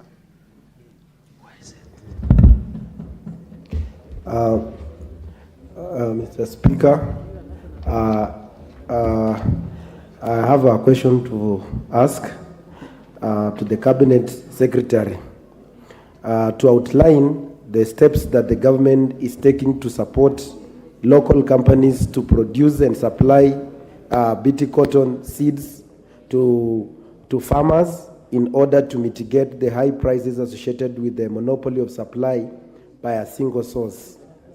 The number two, also would like him to enumerate the measures put in place by the ministry to address the constant price increases of BT cotton seeds, which is straining farmers by increasing the cost of production. And then the last one, to state the viable alternatives being explored by the ministry to address the high cost of BT cotton production, especially for the small-scale farmers who cannot afford the high cost of seeds, fertilizer, and insecticides every planting season. Thank you. Minister. Mr. Speaker, I beg to reply as follows. The government is making efforts to attract companies to produce certified cotton seed in the country. And in order to attract suppliers of BT cotton in the country, Mr. Speaker, we advertised for expression of interest of suppliers on the 20th of April 2023, and on 27th June, Mr. Speaker, potential companies have applied for the production of BT cotton seeds in the country, and the evaluation process is ongoing. And we have developed a 3-year production target plan for cotton production of 40 acres in the year 2023-2024 and 60,000 in the year 2023-2025. Mr. Speaker, as I stand here, we are launching in collaboration with the Governor of Busia on Friday the growing of cotton on an acre range of 11,000 hectares, and in another 2-3 months, Mr. Speaker, because of the collaboration and support we are getting from other partners, we are going to get seed that I believe will be enough to support our farmers. Mr. Speaker, on the question of what we are doing to address the issue of also rising high cost of BT cotton, the country has already identified a supplier called Imeco Limited, and is importing seed from a company called in India. And since the approval and commercialization of the BT cotton seed production in 2019-2020, the supplier is now having or storing in BT cotton in its warehouse here, and it is towards these efforts of bringing down the cost of BT cotton that we've gotten into collaboration, government has gotten into collaboration and other stakeholders, and we've been purchasing and distributing cotton seed to farmers free of charge, and that is why we are collaborating with the Governor of Busia this Friday for us to be able to cushion farmers on the rising costs of the BT cotton. Mr. Speaker, the other on what the ministry is doing so that there is affordable fertilizer and insecticide, where the government and its stakeholders we are doing 100% subsidy on BT cotton, which is now being supplied to farmers. And the government, with the county governments, are in collaboration in mobilizing farmers into strong cooperatives and building capacity for these cooperatives. And currently, we have 31 operational cotton cooperatives, which are expected to mobilize enough resources to put for inputs and organize marketing and send cotton through contracting generators and textile mills. Thank you, Mr. Speaker. Right, Salasia.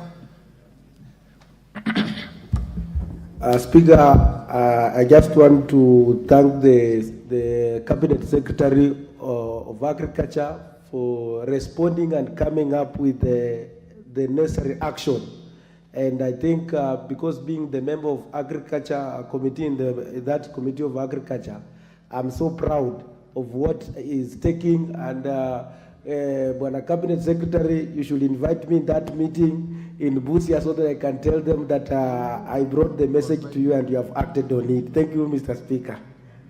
Right.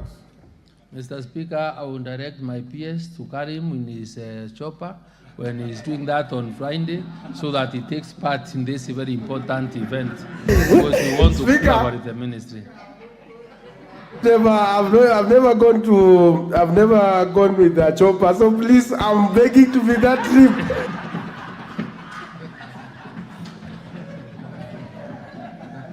Thank you, Honorable Salasia. Your excitement is understandable. Is that that's the member for Bura? For Langata. Oh. Thank you. Langata member. Thank you, Mr. Speaker. You grow cotton in Langata? No. Go ahead.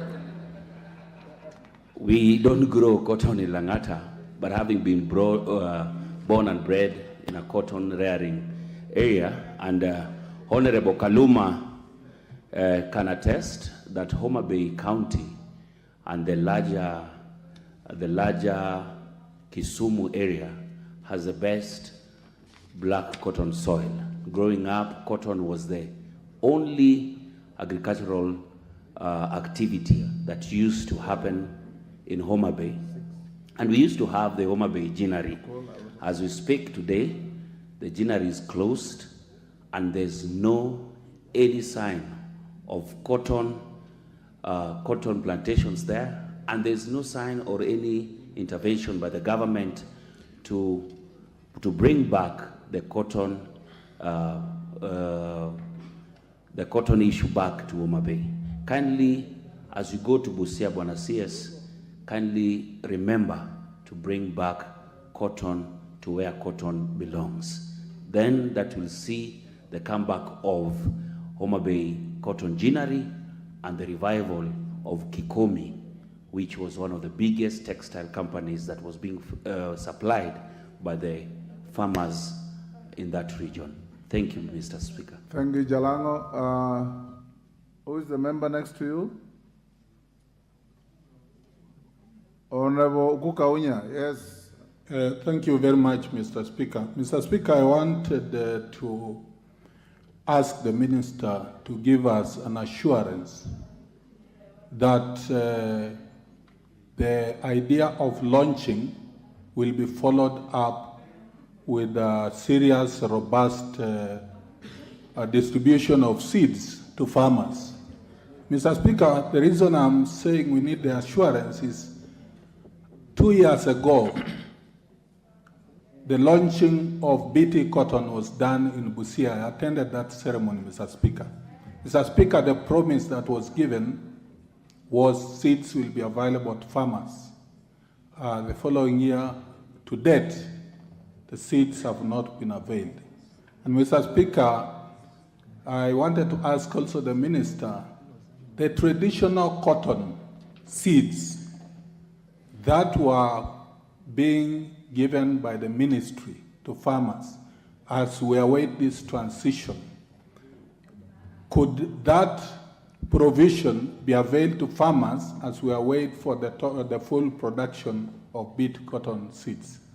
Mr. Speaker, the last question I wanted to ask. Only one. You're a joyrider. You can't ask 3 questions. That's enough, Honorable Kaunya. Thank you. Thank you, Mr. Speaker, for that opportunity. Thank you. Minister? Mr. Speaker, I want Let's take one more, Minister. I want to give... Hold on.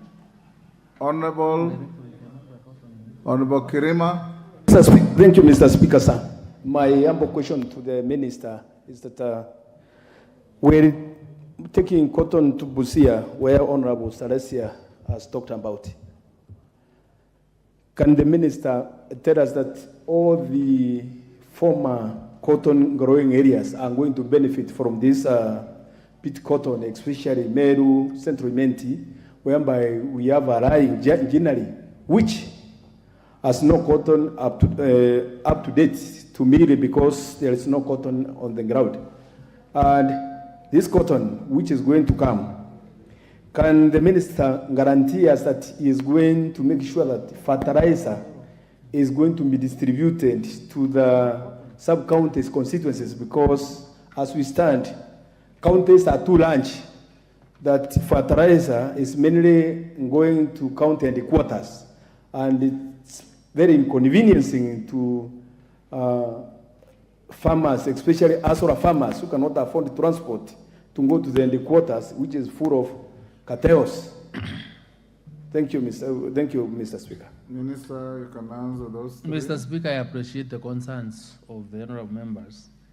And let me assure them that under the Kenya Kwanza plan and the bottom-up economic transformation agenda, cotton is one of the key value chains that this government is really serious on. And under AFA, we have our own directorate of cotton to promote the growth of these fiber crops.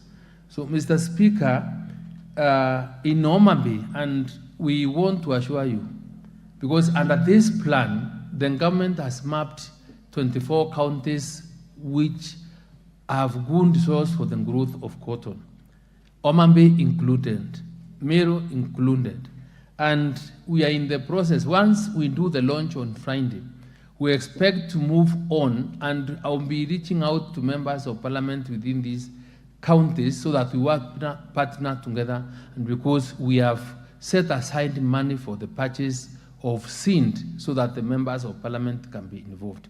We want to ensure that in the next 1 year, we are able to support the farmers to grow cotton that is enough so that we can close on the imports of cotton so that we can be able to revive the cotton granaries that we have in our country, because that is how we'll only be able to take money to the pockets of our people. So take my commitment. I want to tell you, having been a member of parliament, how passionate you are. I feel you, and I am ready, and we'll make sure that this is done. But when we come to you, just in the event that there is a requirement that you also want certain finances or this important house to appropriate finances to meet those demands, kindly, please give us support. Thank you. Next question. Will you also give out fertilizer alongside the seeds? I think that's what Mr. Speaker, we will be able to, when we are supporting farmers, and I think I've just come from a press conference with the president when he was trying to explain the measures that his government or what we are doing to support farmers.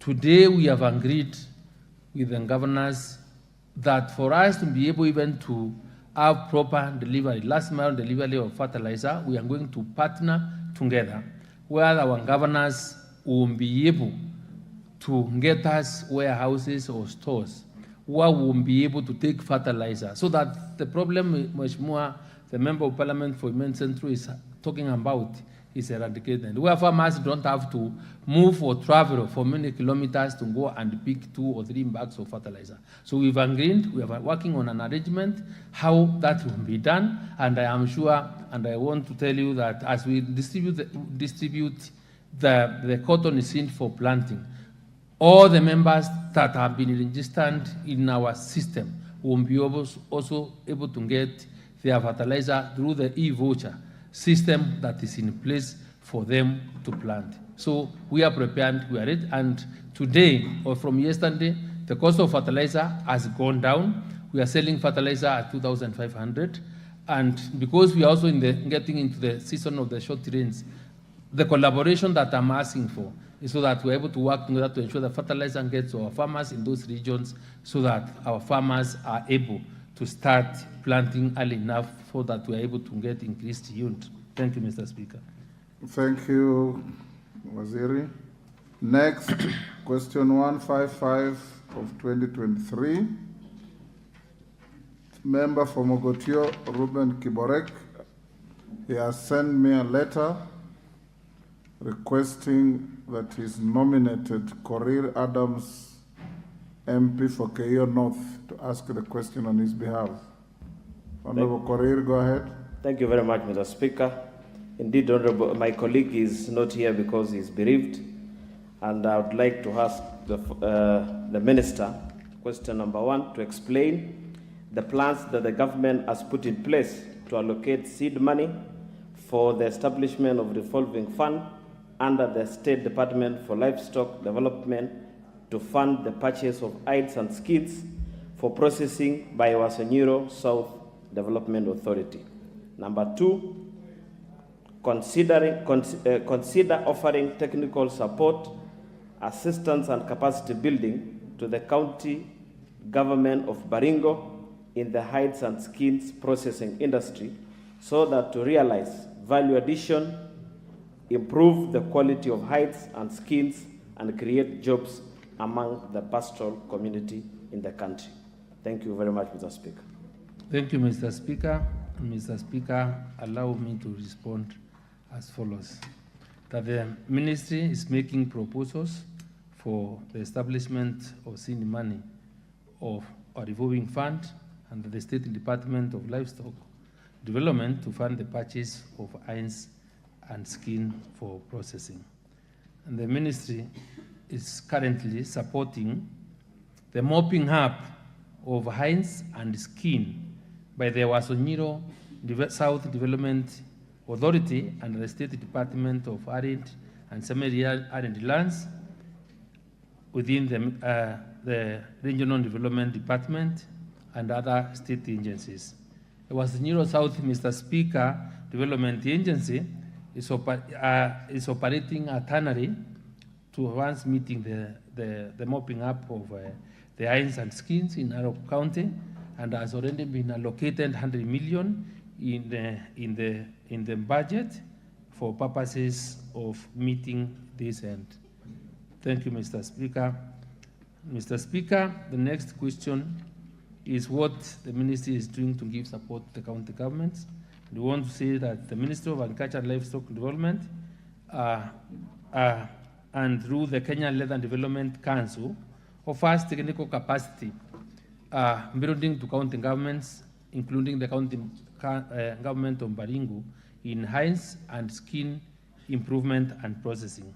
And this initiative is geared towards the improving of the quality of seed, and which will in due course increase the price of hinds and skin, and also improve the value of the leather products for both domestic and markets. And I think we've also given the support of the sales, the certain equipments to these counties that are used for slaughter so that the skins are not really damaged. So, Mr. Speaker, that's the support we've been able to give to the county of Baringo, and we want to ask the members if they have any other ideas on what, with the consultation of the governments, we've asked the county governments, governors, in the event that there's anything that they feel we need to do better, they're always welcome so that we work together for the greater good of our people. Thank you, Mr. Speaker. Thank you. Honorable Boss Korir, you have a supplementary. Let's start with you. Thank you very much, Mr. Speaker. Not really a direct supplementary from me, but I was requesting that now that we have Honorable Chamatia, who is from Baringo, is here, to be given a few minutes so that he can. You cannot solicit for any member to ask a question. Honorable Korir, you are out of order.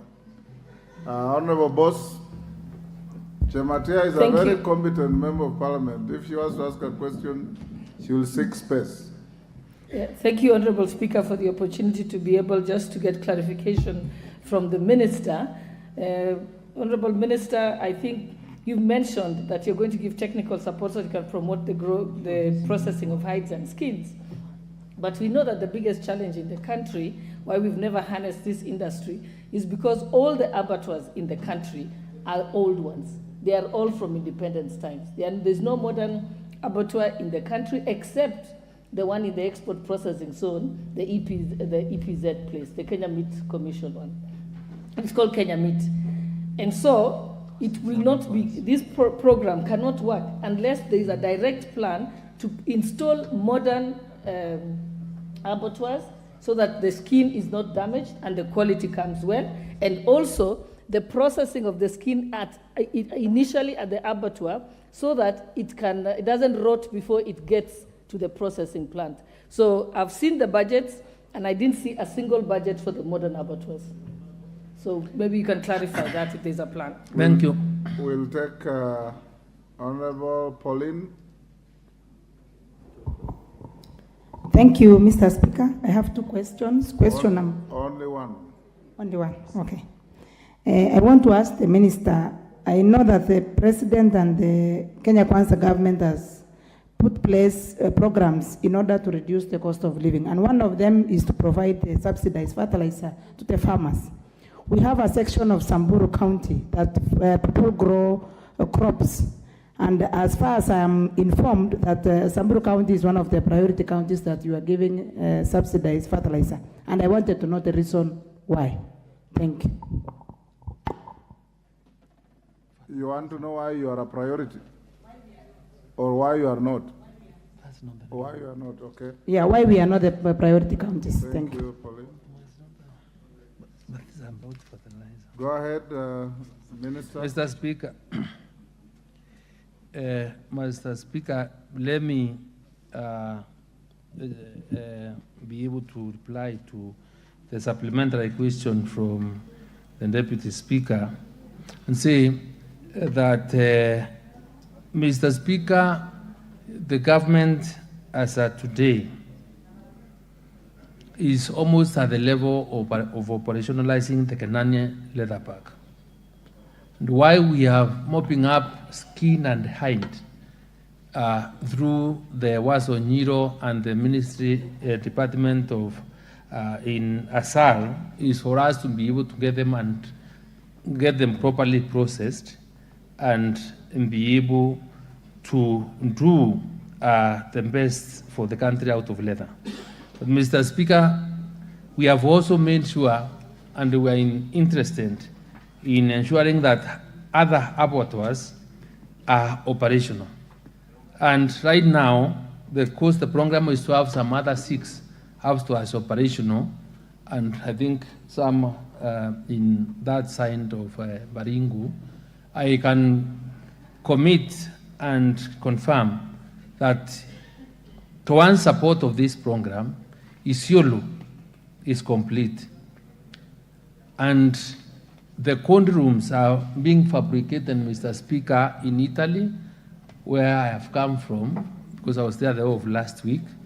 And that's just a demonstration of how this government is committed to ensuring the leather value chain is given the recognition and the support that is required.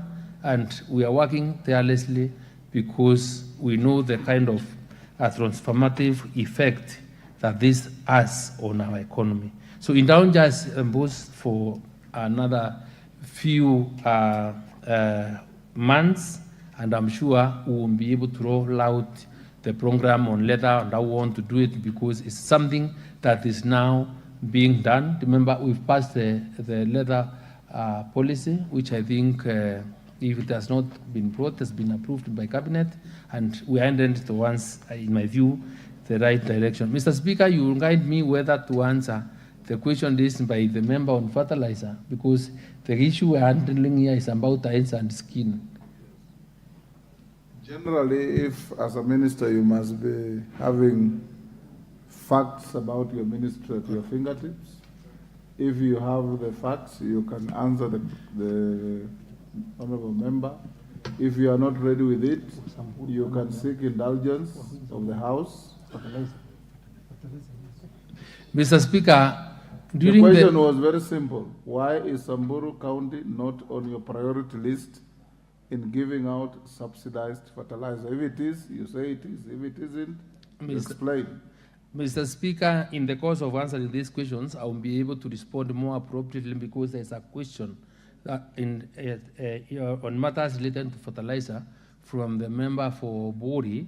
So let me gather the information more, but I know out of the 41 counties that we've been distributing fertilizer and there's a subsidy program, Samburu is one of the counties that we've been able to take fertilizer. So in the intervening period, I would be able to give the quantities of the fertilizer that were there and the number of farmers that were registered in Samburu, because one of the criteria for the allocation of fertilizer was the number of registered farmers and the acreage that they were to apply the fertilizer. Thank you. We allow you to write to the honorable member and give her the details of what you are providing for Samburu. Next question, 224 of 2023, member for Teso North, Honorable Oku Kaunya. number. Honorable Kaunya.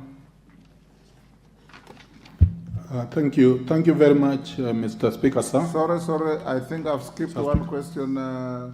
Honorable Kaunya, I'm sorry, I'll come to you shortly. Question 223. The Honorable Member for Keio South, Gideon Kimayo. Yeah. 1, 5, 6.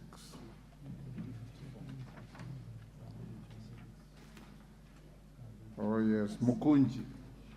Sorry, I was running ahead of everybody. 156, Honorable Kitonga Mukunji. Go ahead, Honorable Mukunji. Okay, thank you. Use that. Honorable Speaker, I start to ask this question on behalf of my people of Manyata constituency and also the farmers of macadamia nuts. Honorable Speaker, I want to ask the Cabinet Secretary for Agriculture and Livestock Development, and for the records, I'm Gitonga Mukunji because of the Minister, Member of Parliament, Manyata constituency. Could the Cabinet Secretary explain the steps that have been put in place to protect macadamia farmers from poor pricing and to improve market prices for macadamia nuts in the country? Thank you, Honorable Speaker. Minister. Thank you, Mr. Speaker. Mr. Speaker, to address the problem of poor macadamia prices, and of course recognizing that the prices are quite low. But first, Mr. Speaker, we are trying to come up and develop macadamia grading guidelines so that farmers are able to grade their macadamia in line with the requirements in terms of quality, so that they are able to gain maximum out of the macadamia they produce. So we are developing guidelines so that this is being, so that we are able to achieve this objective. Mr. Speaker, we are also collaborating with the macadamia and growing county governments so that we are able to develop the proper harvesting calendars for the periods at maturity, because maturity of macadamia takes place in different ecological zones, in different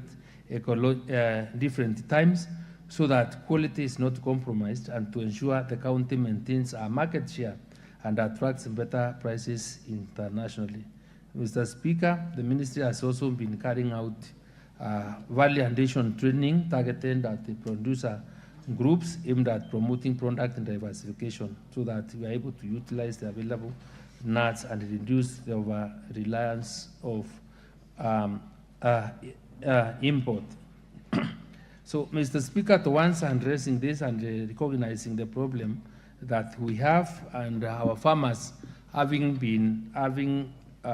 experienced this problem, and which has also been occasioned by the harvesting of immature nuts, the Directorate of Horror and Crops, we've really given strict instructions to enforce the rules so that no macadamia that are not mature are available in the markets. And finally, Mr. Speaker, I personally, having discussed with members of my committee, because I oftenly consult with them to address the immediate problem that there is, and because of the ban of the export of in-shell macadamia, and by virtue of an application of the Crops Act 20, 9 companies to export the in-shell macadamia for a period of 3 months from the 17th of July 2023 to 16th October in order to mop up the excess nuts in the market at a price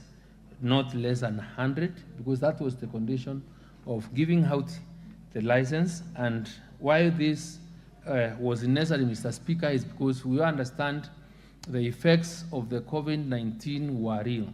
Some of the export business went down for that particular period, and those people that bought macadamia and were in store were not able to sell. And since they were not able to sell, they have not been able to get more capital for for them to buy the current. So there is excess, some areas excess macadamia, and because there is no capital and because there is that excess, then the unscrupulous or the brokers and the cartels within that space are able to take advantage of that. So to release capital and to enable those people that have been this trained, the reasoning was that we allow them to export, get money out of the export of the initial macadamia, accumulate enough capital, and then be able immediately to start buying macadamia at 100 shillings and above. And I'm happy to report and a meeting with two of the exporters today and people trading in macadamia, that today the price of macadamia in some areas is going up to 70 shillings and 80. So I believe in another 1 month we will be able to now get to the 100 target. Thank you, Mr. Speaker. Yes, Mkunji. Thank you, Honorable Speaker. I also want to thank the Minister for the answer. But, Honorable Speaker, this is not an issue we are engaging with the Minister at the first time. Honorable Speaker, I would like to know where he is on his public announcement that he is going to open export of raw macadamia, and now that he has said there are some companies, 5 companies he has licensed. I would like the Minister to state the names of the companies so that I can share that with my people and know where they can get good prices. I also want the Minister to help this House understand what is doing to protect the micro smallholder farmers, the growers, from the issue of brokers that he himself has mentioned, that is part of what is making the macadamia prices to always be low. And I would also like to hear from the Minister what he is doing in terms of research and development of macadamia nuts, sale, and so that we can have a competitive, in terms of competitiveness in the world in the macadamia, and also on the issue of improvement in the local consumption of macadamia nut. Thank you, Honorable Speaker. Kemei. Thank you, Honorable Speaker. Let me be part of the joy riders that you're calling us to ask a question, not about the crop that has been mentioned, but the crops that are related with the same in terms of being grown by small-scale farmers. I'm concerned with sweet potatoes that are grown in some parts of Kericho, parts of Soin, Kipkelion, West, and Soka millet, which are grown in Asal areas. My point is, what plans does the Minister has for these small-scale farmers in terms of the technical support and ready market for the same? Because our farmers, and especially the sweet potatoes, we see them in some markets outside the country, but the middlemen will always come to buy from them with low prices, yet the farmers put a lot of money in it, a lot of time, and their prices are very low. So may the Minister let us know the plans he has for such crops. Thank you, Honorable Speaker. Minister. Mr. Speaker, I have, Mukunji is saying that I have licensed 9 companies, not 5. I'm in consultation so that I'm able to get the full names, because I don't want to mislead the House, but I'm sure it's 9. If I was to mention, I will not remember all of them offhand, but we'll be able to, we can share the information. But I have licensed 9 companies. We'll be sharing with you the names of those companies. In terms of trying to protect the farmers, Mr. Speaker, and let me generally say, Mr. Speaker, when this, in the wisdom of this Parliament, passed the AFA Act and collapsed most of our crops into that institution, there are many directorates within AFA. There is the coffee, there is oil and the nuts, there is the cotton, the fiber. Mr. Speaker, why there is the feeling that many things have not been done right before? Mr. Speaker, up to now, I've also not been able to understand whether it was by design or by default. But Mr. Speaker, I first stayed for 8 years without a board, without an MD. So policy and direction in terms of promotion and regulation on all the crops that are within AFA was a big problem. So my immediate understanding the importance of these agricultural crops to our economy and to the people of Kenya, Mr. Speaker, was to form the board of AFA, which is less than with 2 months. And within the 2 months, Mr. Speaker, they are moving up and down. They are trying their best. They are coming with these regulations. So I will seek the indulgence of the members because the directorates within, like the oil and the nuts, the cotton and fiber, is being worked on, and Mr. Speaker, we will be able to address these challenges because it has not been that easy. But let me promise that this will be able to do because they have timelines by when they must do it,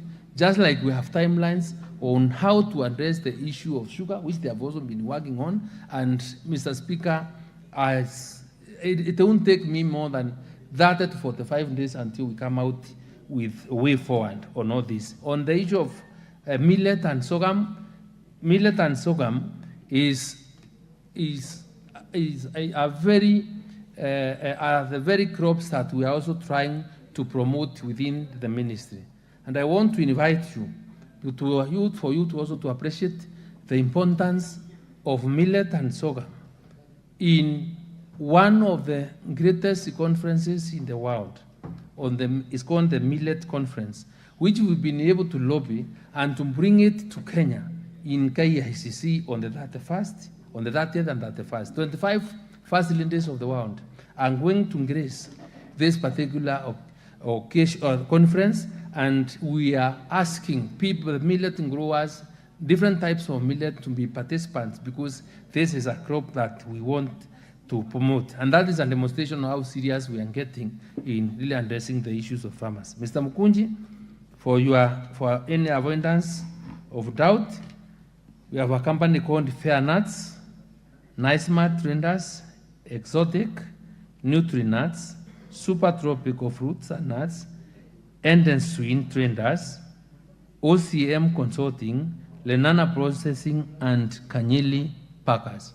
Those are the companies that we licensed upon application for export of Ministerial macadamia, so that at least they will be able to offload the macadamia they have to the external, to the world market, so that they're able to raise enough capital for them to start purchasing macadamia at 100 shillings and above. This was the agreement, and I expect once they are done, the prices of macadamia to rise. Thank you, Minister. Honorable Agnes Pareyo, question 222 of 2023. Sorry, Agnes. There's a reflection of light behind the honorable member. I can't quite see your face. Honorable. Okay, my name is Kenneth Kazungu Tungule. Yes, I have Tungule. a question to the minister, a supplementary question. Okay, I had wanted to know what steps the minister has to protect the cashew nut farmers in Kilifi, because I think they are facing the same problems as the macadamia farmers. So I wanted to know whether the steps that he has mentioned about to protect the macadamia farmers will also apply to the cashew nut farmers in Kilifi. Mind you, the whole of Kilifi County is a cashew nuts growing area, but the farmers have been exploited by middlemen and the Indian processors who give them very poor prices for their produce. So I want to know whether there are any measures that the ministry has put in place to protect these farmers so that they can get good prices for their crops. Thank you. And the Kemei is protesting that you didn't touch on sweet potatoes. So you can deal with sweet potatoes and cashew nuts. Mr. Speaker, let me first deal directly with the question that has just been raised by the member representing cashew nut farmers. Member for Kaloleni. The oil, and after, Mr. Speaker, we have a directorate by the name Oil and Nuts Directorate. This is where cashew nut, macadamia, sunflower, and others are. So the regulations and the measures we are putting in place are that are being proposed, or the guidelines coming out from being developed by this directorate, will be able to take care of all the farmers that do edibles. And there is also a commitment and a direction that this particular here, because we really need to support the growth of edible oil crops, we have putting in money that will be able to support farmers from this region. There is clarification that I'm seeking for on how much we must do, and rest assured that the Kenya Kwanza government and William Ruto is committed to supporting the people of the coast. So we ask you to kindly partner with us, work together as a representative of the people. That's our interest. And as a person given the responsibility by the end of state to champion this cause, I am ready, willing, and available at any time if you want to consult me, or you want me to visit your area and tell me what you want us to do, engage the farmers. I have devolved the ministry from Clean House to our farmers, and that's why I'm permanently out. So I am ready. That's what we can. Mr. Speaker, I cannot exactly be able to pick out what these great ladies wanted to know about the sweet potatoes.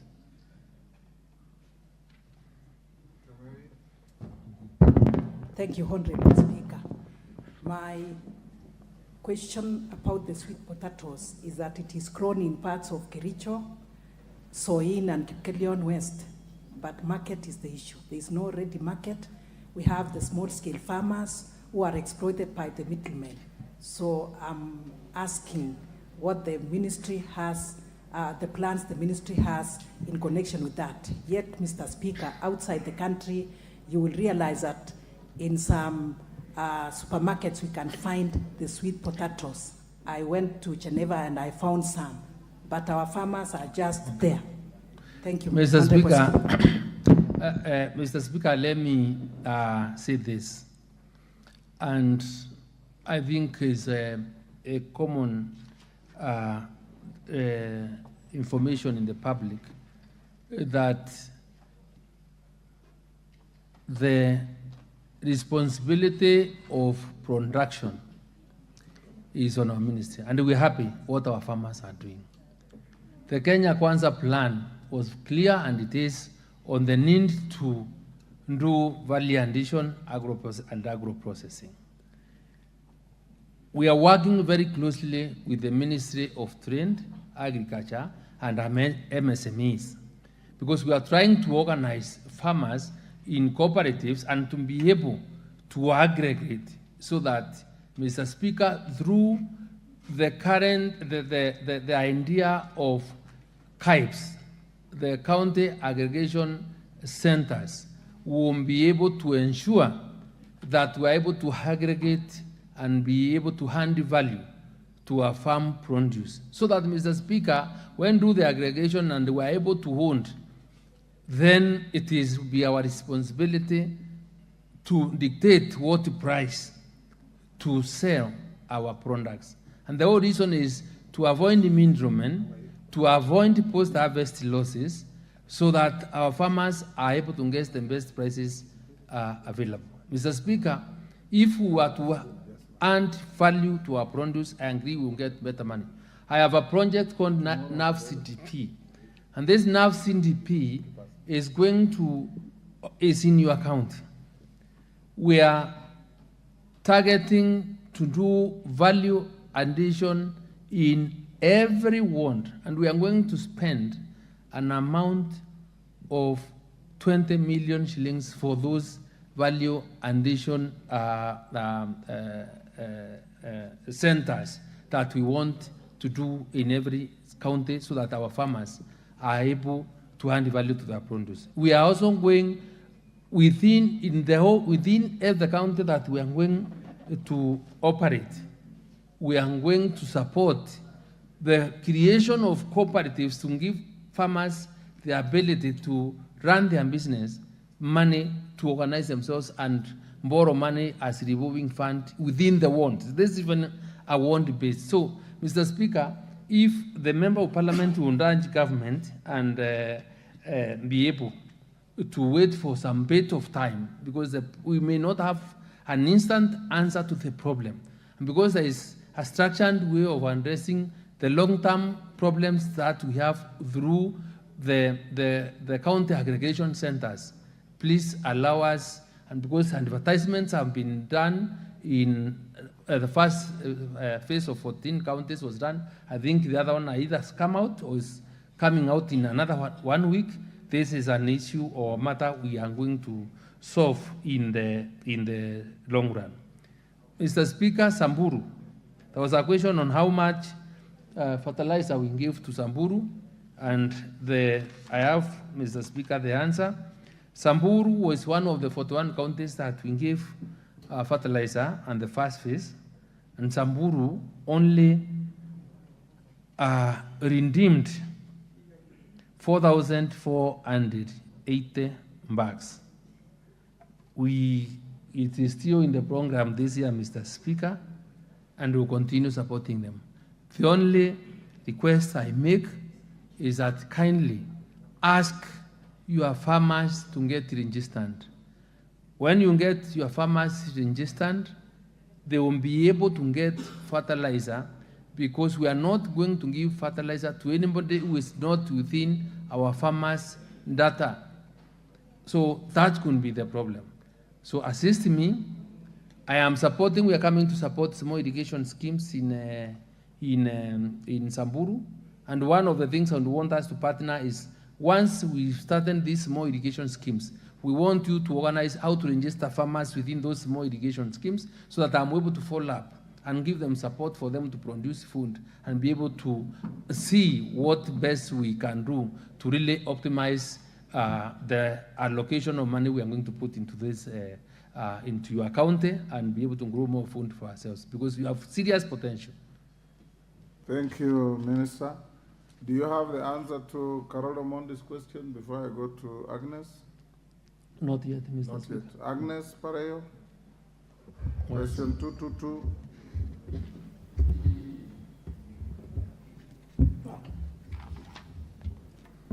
Thank you, Honorable Speaker, for giving me this opportunity to ask the CS Agriculture and Livestock Development the following questions. 1. Could the Cabinet Secretary explain why Nengetia National Cereals and Produce Board depots in Olokurto Sub-County, Narok North constituency are idle, forcing farmers to travel kilometers away to dry their produce at Narok Town, whereby incurring losses? 2.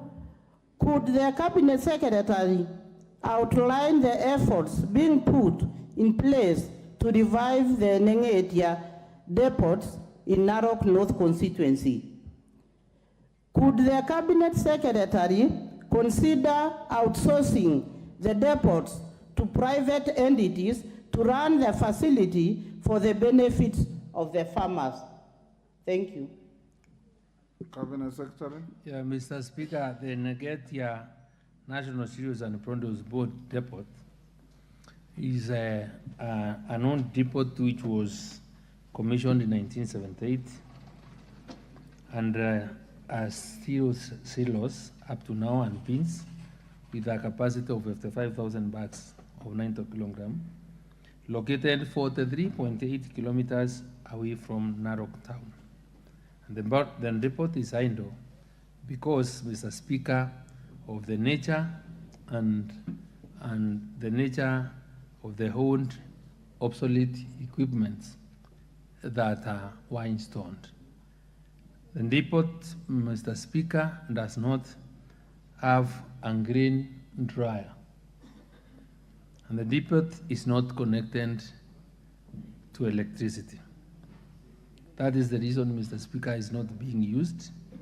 But, Mr. Speaker, we have put in place mechanisms to ensure that we revive this depot, and we are happy and lucky that recently the tarmac road to Enegitia is under construction and was tarmacked up to that place and is now easily accessible.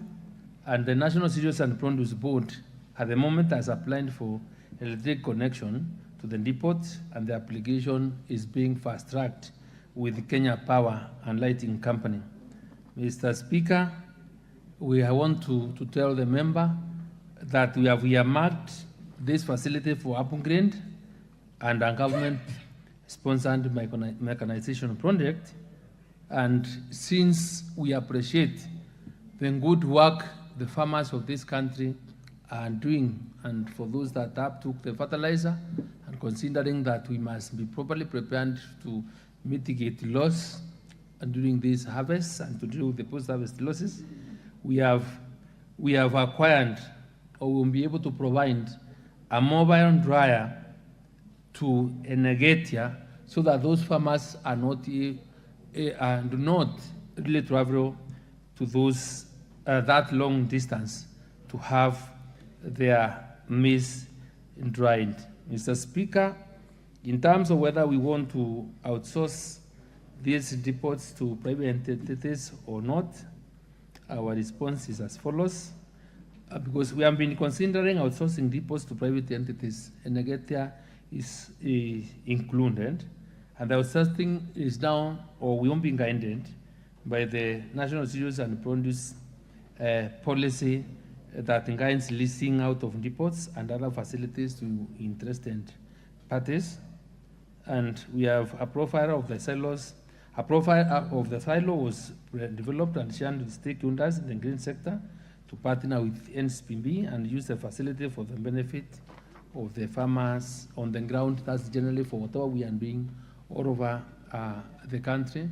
But Mr. Speaker, let me say that right now, because of the expected bumper harvest, we are also looking or hiring extra silos or extra depots so that we are able to store enough maize. We are able to have dryers all over, and we are purchasing 100 dryers to deal to dry our maize during this season, Mr. Speaker, and I am sure we can better fast be able to utilize this government facility, because whatever was required for it to operate is something that we've done over 90%. Thank you, Mr. Speaker. Right. Agnes, you're satisfied? Thank you, Honorable Speaker. Yes, I want to thank the Cabinet Secretary for answering my questions, and then again bring to his attention that my constituency has 4 sub-counties.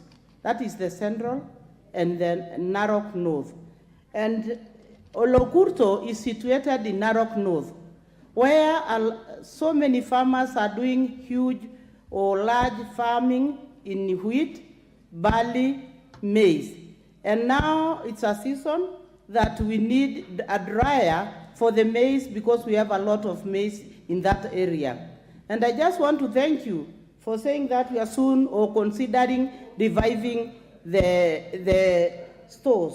And it's not only about the stores, it's about, because the facility is big. There are shops there where you can be taking or supplying fertilizers to the farmers in Narok North, so that women can as well reach the fertilizers in a nearby place.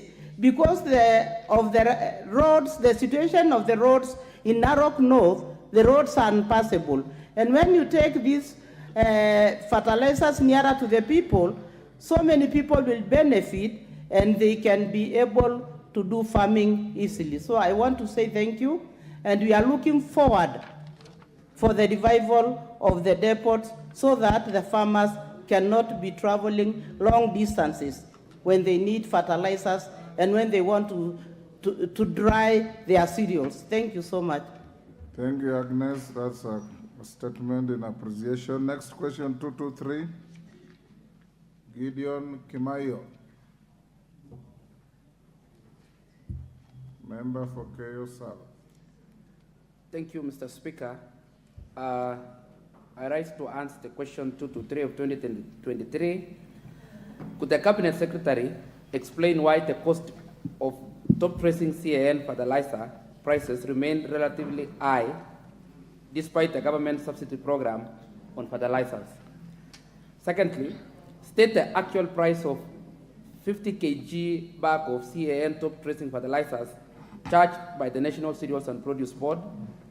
Number three, highlight the measures the government is taking to prevent skyrocketing of fertilizer prices occasioned by middlemen, and further state the measures government is pursuing to avail the fertilizers to farmers at appropriate time. Thank you, Mr. Speaker. Minister. Mr. Speaker, I beg to reply as follows. I'm aware that the market price of CN fertilizer is relatively high, at an average price of 5,400 for a 50 kilogram bag. But however, the price is now lower compared to the price of 5,900 last year. The cost of top-dressing fertilizer CAN is high, Mr. Speaker, because government is not an importer of fertilizer. And finally, Mr. Speaker, the price of the imported CAN fertilizer is influenced by the free on-board price, the freight charges, the clearing, handling, and exchange rate fluctuations. Mr. Speaker,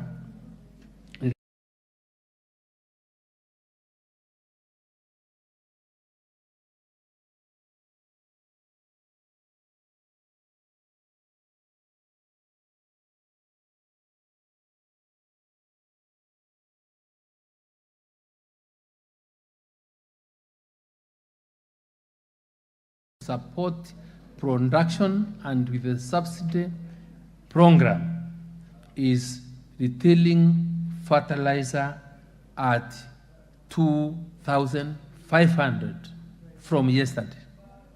It has been going for the 500, but from yesterday we started selling fertilizer at 2,500. And yesterday alone we did a sale of over 34,000 bags of fertilizer. So for those farmers that are feeling the pain or the pinch are the ones that did not in the government call to get registered and farmers. We have opened again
it means that some places will lack this fertilizer for the county governments may be unable to hire. Let's say like in Meru County where we have 9 constituencies, 9 sub-counties. Will the county governments be able to hire 9 warehouses to store this fertilizer? And in the process, Enough, we have asked you. Finally, Speaker, when it is done, Mr. Speaker, your time is spent. Let's take one more. Chematia. Thank you, Mr. Speaker. And I also, from onset, I want to thank the Minister for most of the good work he's doing in the ministry. My question is more of a compliment. I wanted to understand the idea of millet and sorghum. I come from Baringo, which is a very favorable area to do that kind of a crop. 2, we are experiencing little rains now, and most likely you're going to have an El Nino coming for the next 3 months or so. Is it possible for you, Minister, to organize early enough for us to start planting millets? We can start by using the seeds that you have, so that we can engage our farmers now. 2 is... One is enough. Thank you. Kimayo, you didn't have your supplementary. Thank you, Mr. Speaker. While I appreciate the response from Honorable Cabinet Secretary, he may not be aware of the middlemen in the supply chain of fertilizer distribution. Let me give him using my constituency. My constituency is made up of 2 landscapes. One is the highlands, and there is the Kerio Valley.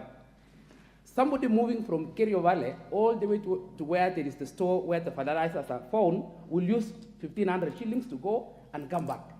Because the ministry just identified 1 store in the sub-county, and it is the same for the other sub-counties in my county. Marakwet West has 1 store. Kerio North, the same. Marakwet East, the same. So for somebody to commute from one place to where there is a store, you need to pay for your own transport, and at the same time, transport to take the fertilizer. So that will increase the cost. So somebody decides, instead of me, commuting the long distance, let me just purchase the fertilizer in a shop nearby. And that is expensive than what is available.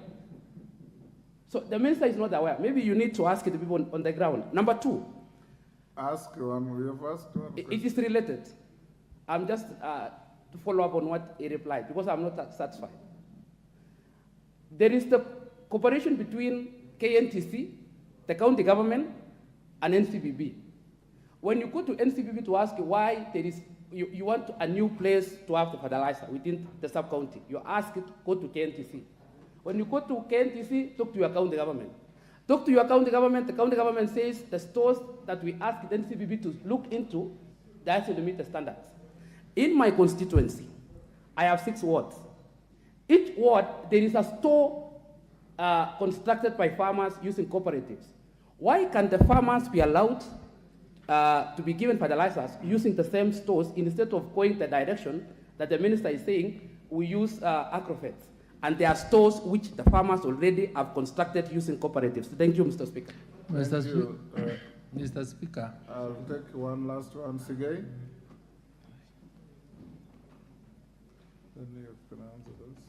Thank you, Mr. Speaker. I think, first of all, I want to thank the minister through you, Mr. Speaker, for a wonderful job he's doing in the ministry. And particularly thank the government for these subsidy fertilizers. Mr. Speaker, we expect a pamba harvest, particularly in our area. We expect a huge harvest in South Rift and even North Rift. Mr. Speaker, I would like to ask the minister whether he has measures in place to buy this maize particularly at a good price, because we are worried, Mr. Speaker, that after this pamba harvest, our farmers will get a very good price. And we are asking the minister to really assist.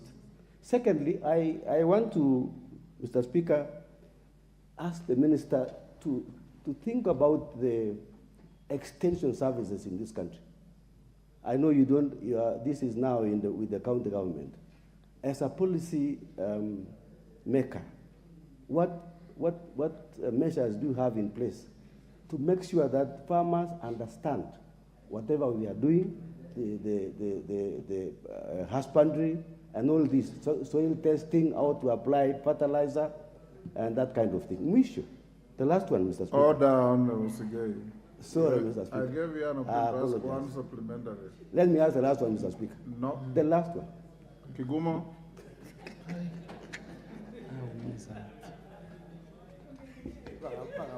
Okay, thank you, Mr. Speaker. I'm member for Kangema, Honorable Kihongi. Sorry. Yeah. Kangema, not Kigumo. Yeah, thank you. Mr. Speaker, on the issue of distribution, I think that's where there is a major challenge, mostly in areas to do with central Kenya, like Kangema constituency. But like for me, I was allocated 2 bags, but I have been given only 30 days to go and collect. Mr. Speaker, I was thinking, as one member had put it, even though you have a plan to work with county government, we have also structures as a constituency and CDF, whereby you can just release a circular. You release a circular, maybe through the CDF board, whereby they can allow us to use the infrastructures like our vehicles, the GAO vehicles, they are all over in our constituencies, whereby when somebody pays, can now bring a receipt and we assist in distribution, because the only challenge is distribution. But we need a circular to support the payment and the use. Therefore, Mr. Speaker, I was asking if we can just use as a litigation measure, because we have only 1 month. But with that circular, some people are coming to us, Mr. Speaker, asking us, why don't you support us with your vehicle? But they cannot be able to use the CDF vehicle or the GOV vehicle unless now we can be able to support through a circular from the government. Thank you, Mr. Speaker. Minister, most of those questions are related and are on policy. You can combine them and tell the House what you are doing. Mr. Speaker, I want to be properly understood, because I did not say that we are using agrovets now. I've gone down this country, different counties, and the most recurring question or challenge is that we are walking very long distances to get the fertilizer. I would want really this House to appreciate that the process of coming up with the registration of farmers with the system to give fertilizer did not really, we've been in office, or we started this thing in January. In just starting 5 point something. Minister, you said you are mapping out agrovets so that you can use them for distribution. Members are saying they have alternative facilities available in their constituencies up to wards. Would you consider using those available facilities instead of agrovets? Mr. Speaker, my mapping of agrovets is for the future. It's not now. It's the long term, so that this matter is sorted once and for all. But now, because it is urgent to ease the problem of transport, is why we have worked out with the governors. Remember, it is, if we are to deal with the CDF for now, we will require certain mechanisms, because I don't think the CDF allows you to go and hire a store. The governors, by the nature of the devolved function of agriculture, we work very closely, and they have money. So they can easily pay a temporary store for 2 or 3 months, because it is not very expensive. And then I will just carry or hire a temporary staff and be able to give them the laptop or any other equipment that will be able to access our e-voucher system for them to redeem. Because I will not allow any fertilizer being given without going through the e-voucher system.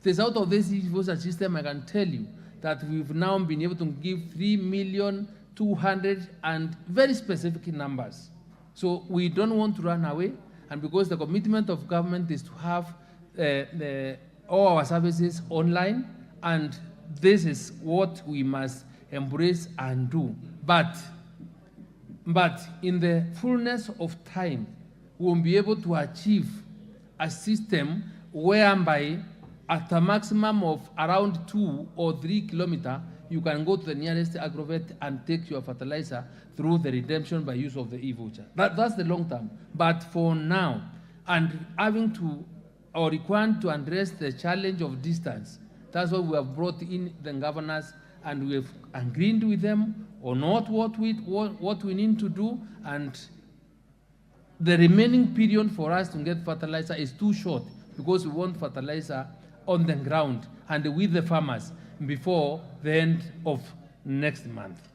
Mr. Speaker, a number of questions have been raised, but let me also mention that because of the good work the farmers have done, they will be appearing before the Delegated Legislation Committee, I don't know, next week, because out of the regulations through, we have brought in the request for approval of the strategic food reserve regulations, so that we are able to get enough money to buy.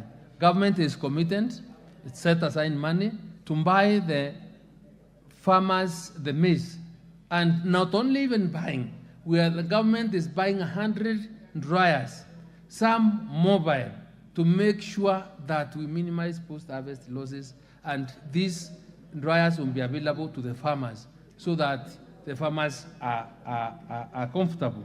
Mr. Speaker, I also want to mention that I don't know, there is a member who has to why millet. Under FAO, this is the International Year of the Millet. And being the International Year of the Millet, and we have to do a lot of lobbying, because FAO is promoting the growth of the different types of millets because of their nutritional value. We are to lobby and discuss with the others, because it's an area we want people to embrace and get to know about, to get the conference being held in Kenya. So it is out of lobbying, it is out of the recognition of how important millet is by FAO, and being a strategic crop that is being promoted all over, that we have the millet conference here on the 31st, on the 30th, and 31st. And many ends of state are in support of this. August 31st. There is a member of parliament, a member who asked whether governors will use this as a campaign tool. This will not be used, and I don't believe it will be used as a campaign tool. Because what we are saying is that the governors just provide us with the store. She's not the one to continue distributing. We are sending SMSs with the voucher numbers to every farmer that is registered to visit the store to go and pick. And for your information, as long as you are within the data system, our data system, even if you come from Kericho, and for example, you want to pick your fertilizer from Mombasa because you have another farm in Mombasa, or in Kisumu, you can easily be able to access fertilizer from any part of the country.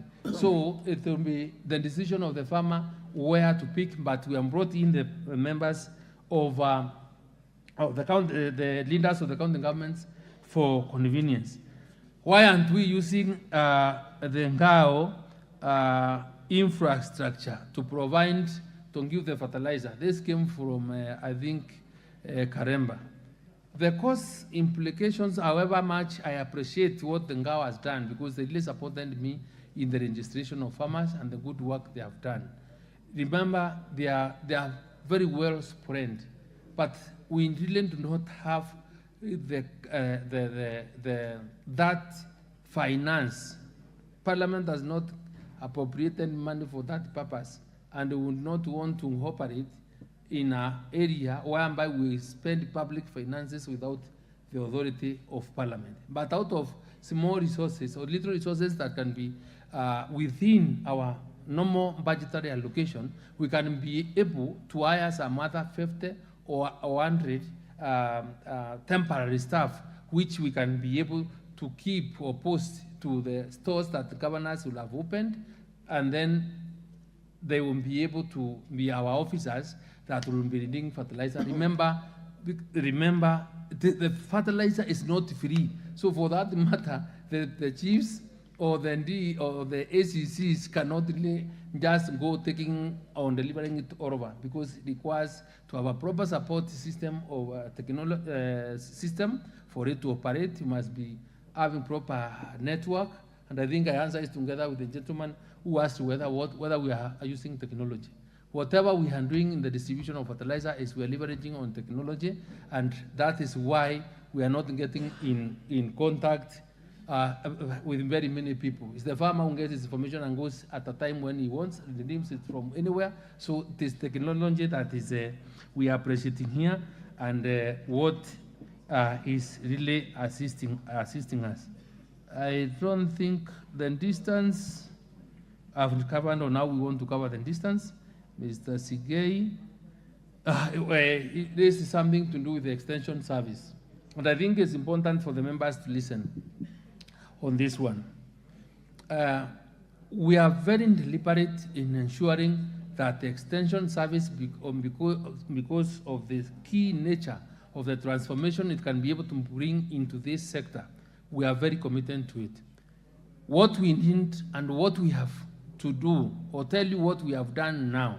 If you want to know, we have different applications in place already, that if you want to know what crop to plant in your constituency, we have an application called CAMIS, the Kenya Agricultural Management Information System, where when you get into it, you key into your county, to your sub-county, to your ward. It will be able to tell you what to plant and when. We have another one called CAUB, the Kenya Agricultural Observatory Platform. It will give you the weather patterns that you expect in every ward in the whole country. So out of the 1450 ones, we've been able to reach out to all of them. So it will tell you when you expect rain. So that information is able to assist the farmers. And we are not only limited to the crop. No, it will also even tell you the kind of animals that you can be able to keep, because we are almost completing also the livestock master plan. So we have, in terms of technology, we are quite advanced, because even when the already onboarded services on the e-citizen platform are now above 1,000 from the Ministry of Agriculture. We have another 3,500, which we expect to onboard before the end of the year, because there's that commitment to offer government services online. So we want to make agriculture digital.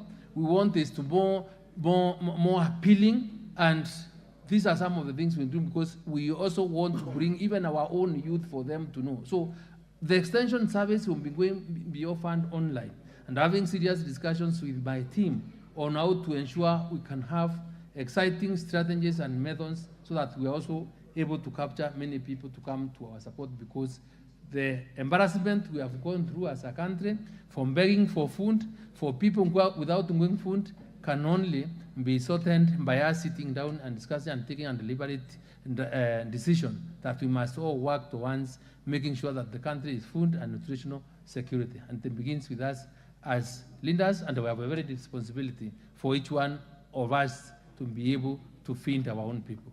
Thank you, Mr. Speaker. Very well, Minister. We have another minister queuing.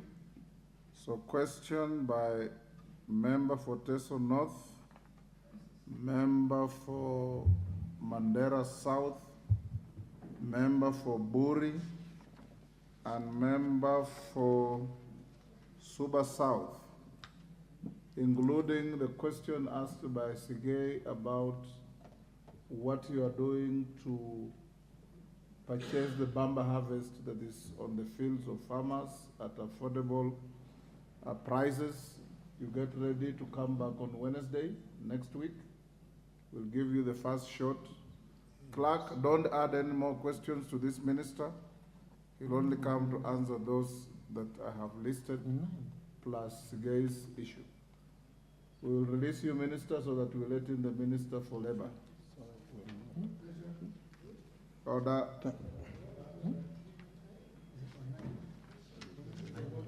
Next week.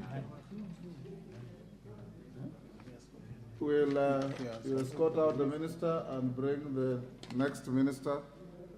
Honorable member for cases, you've just walked in, you don't even know what has been going on, and you are busy asking to ask a question on something you probably don't even know. I'm here to escort you. Hold your horses. You will ask the minister your question next Wednesday. He will be the first for the first 1 hour. Thank you, Minister. We release you to go back. Usher in the Minister for Labor.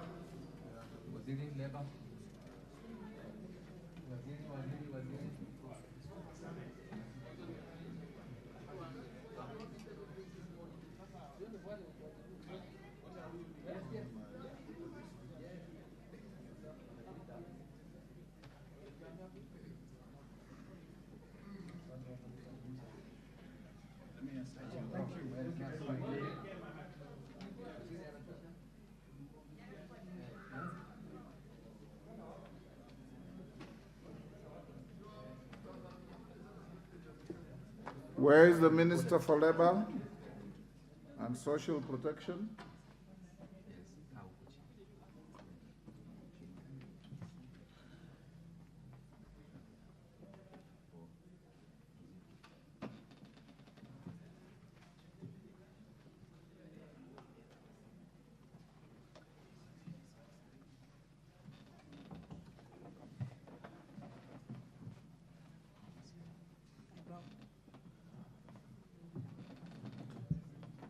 Cabinet Secretary for Labor and Social Protection, welcome to Parliament.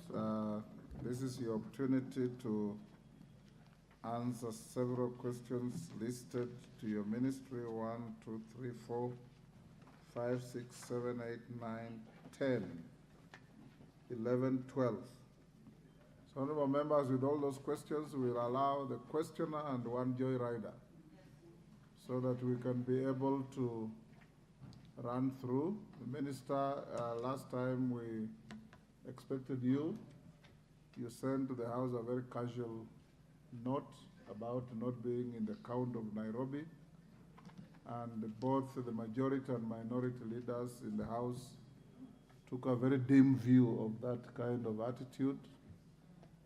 Next time we are told you're out of the country, so you may start by tendering an apology to the Honorable House and Honorable members who had questions and who had done their research to make interventions.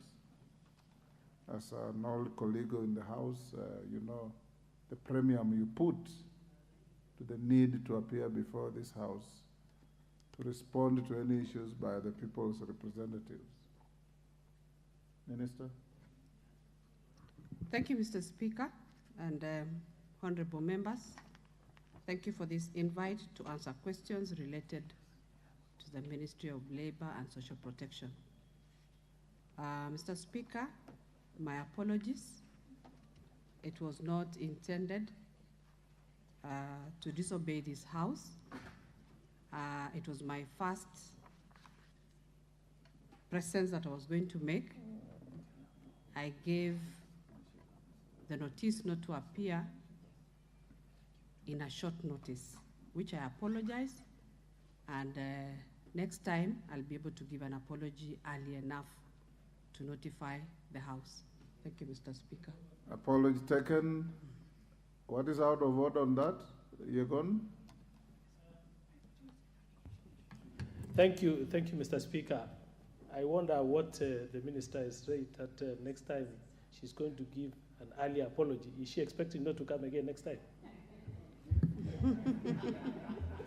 We will not allow her to choose when to come and when not to come, or when to apologize or when not to apologize. Minister, when the House requires you to be in the House, you drop everything and come for us to have set Wednesday.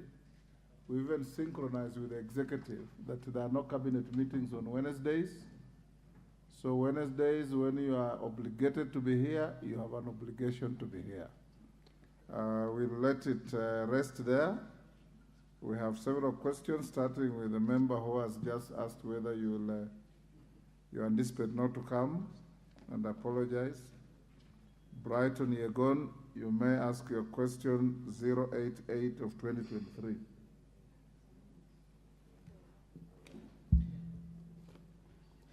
Okay, thank you very much, Mr. Speaker. My first question to the Minister or Cabinet Secretary for Labor and Social Protection. Could the Cabinet Secretary provide the number of Kenyans working in Saudi Arabia and their status of residency, the type of employment, and working stations, as well as the number of reported cases of deaths, torture, and inhuman treatment of Kenyans working in the Gulf states, particularly in the Kingdom of Saudi Arabia, for the last 3 years? Question number 2, explain the measures the ministry has put in place to secure the welfare of Kenyans working in the Kingdom of Saudi Arabia, including the agreements that the government has with the government of Kingdom of Saudi Arabia to address the reported cases of mistreatment. Question number 3, provide details of regulatory steps taken to license the recruitment agencies that recruits Kenyan to work abroad, and in particular, Saudi Arabia. Thank you, Ms. Thank you, Madam Speaker.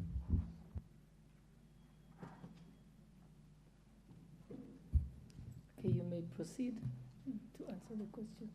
Thank you, Madam Speaker, and thank you for the member for asking the questions. The response to the first question on the number of Kenyans working in Saudi Arabia.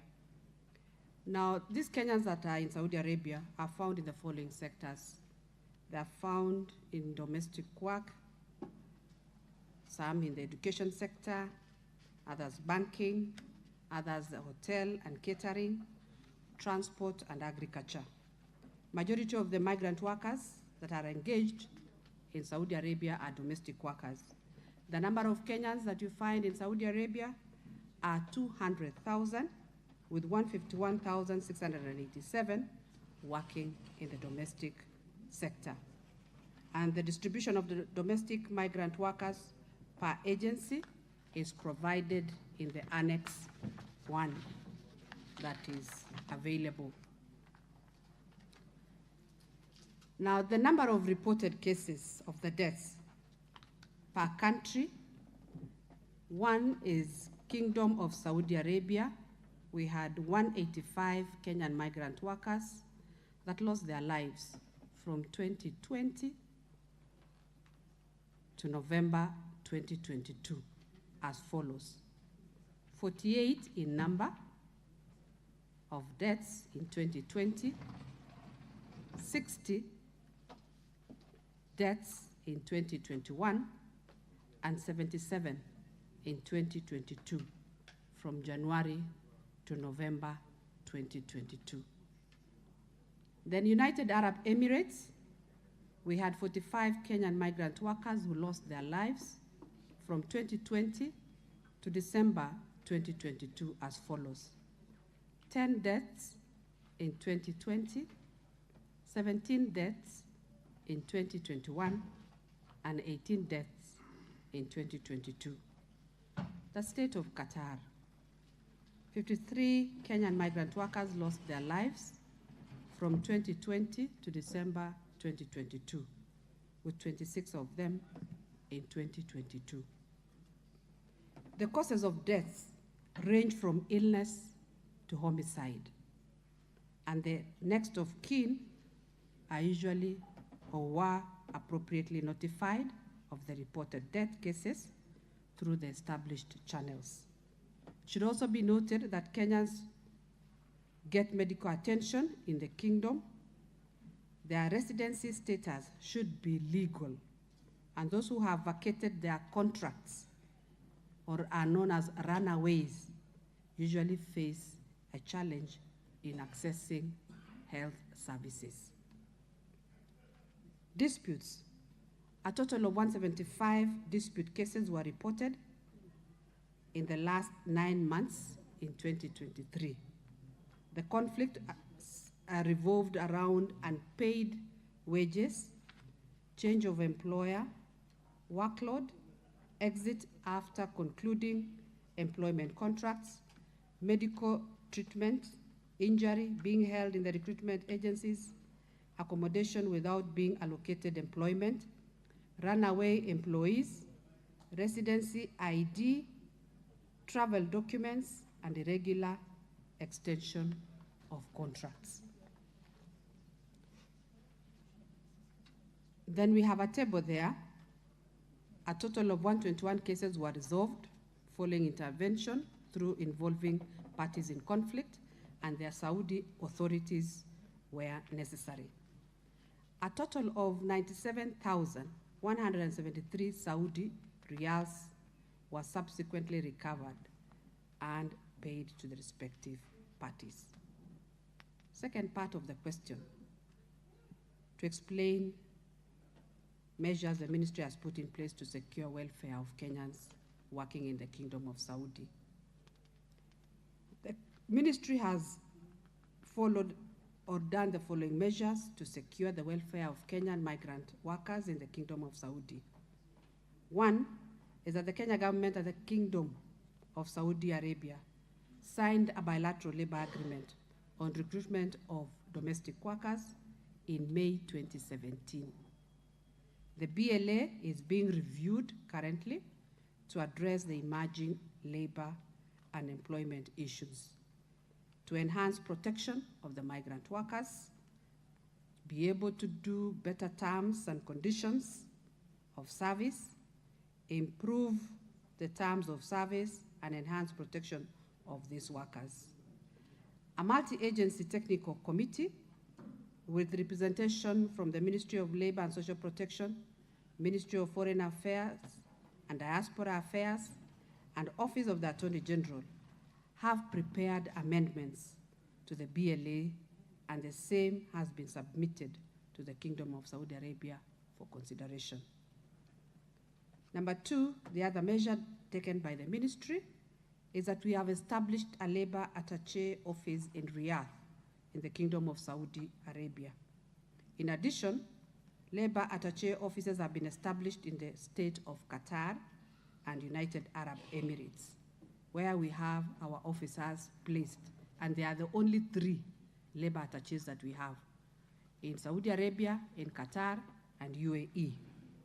The labor attaché office, among other things, is mandated to source for employment opportunities, monitor the implementation of BLAs, and address the welfare of Kenyan migrant workers, including those who are in distress. However, there is need to establish additional labor attaché offices in these cities of Saudi Arabia, the city of Jeddah, Dammams, and Tabuk, including other key labor destination countries. The reason is to be able to have more attachés to be able to serve our Kenyan migrant workers out there. The few that we have are not enough. The 3 that we've put there are not enough. We need as many as 14 to be able to put them in those countries where we have the Kenyan migrant workers. Cabinet approved the establishment of 7 more labor attaché offices in February 2021. However, it is important for this House to note that this has been hampered by budgetary allocation. The other measure done by the ministry is, together with other stakeholders, we have developed a national policy on labor migration.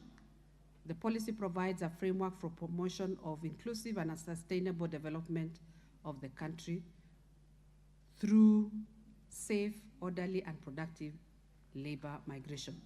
The policy was presented to Cabinet in February 2023, where Cabinet directed certain amendments to the policy. The policy will be resubmitted to Cabinet within the next 3 weeks as per this document.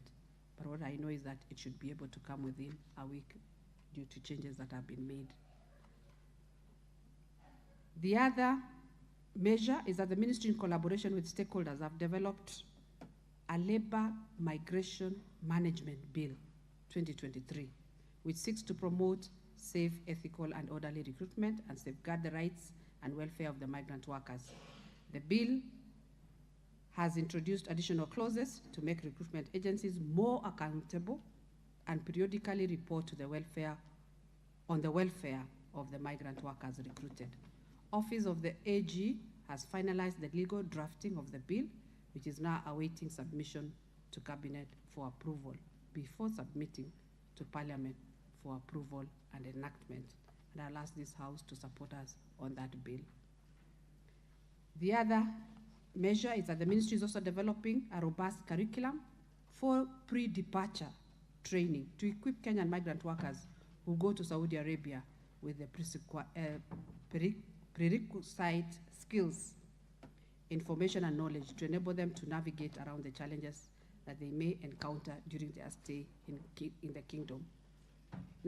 Madam Speaker, some of the pre-departure trainings that you want to equip these workers with are the skills like even the basic language, let them know the culture of the countries that they are going to, so that when they go to work there, they're able to adapt easily. The other measure is that we have identified critical institutions to be established in Kenya, that is the Migrant Workers Welfare Fund. Cabinet approved the establishment of the Migrant Workers Welfare Fund in February 2021. This fund is also provided under the Executive Order number 1 of 2023, and the main objective of the fund is to be able to provide protection, welfare, and assistance to the Kenyan migrant worker out there. The National Treasury and the Office of the Attorney General have approved the establishment of the fund under the Act of Parliament. The ministry, with support of ILO, the International Labour Organization, has carried benchmarking study covering 4 countries where such funds have been put to use, like the Philippines, Vietnam, Nepal, and Sri Lanka, to inform the process of designing and establishing a migrant workers welfare fund in Kenya. A multi-agency technical committee to steer the process of establishment of the fund has also been constituted. As provided in the manifesto, the Kenya government intends to establish a specialized social welfare kitty for Kenyan women working abroad to provide a safety net for those in distress. And as a ministry, we have developed a framework to facilitate portability of knowledge, skills, innovation, and technical resources available in the diaspora for national development. Then lastly, the ministry, with the support of ILO, is working towards establishment of a return and reintegration program that will enable migrant workers participate in national development while abroad and upon their return. A migrant resource center has been put to use at National Employment Authority to offer redress to returnees. The return and reintegration program will focus on welfare assistance, such as psychosocial counseling, legal assistance to distressed migrant workers, labor market information, employment facilitation services, skills upgrading, saving and investment opportunities, business and enterprise development, and provision of information on health assistance referral. The other question was to provide regulatory steps taken to license recruitment agencies. The ministry has established an elaborate mechanism for licensing and regulating private employment agencies. This system has enabled the ministry to root out rogue recruitment agencies. There is an inter-ministerial vetting committee with representation from key government agencies that was established to vet all the private employment agencies in the country. The Ministry of Labor chairs the committee, and it comprises of representatives from ministries responsible for immigration, labor, security, foreign affairs, and the Office of the Attorney General. The list of recruitment agencies can be found on the attached Appendix 3.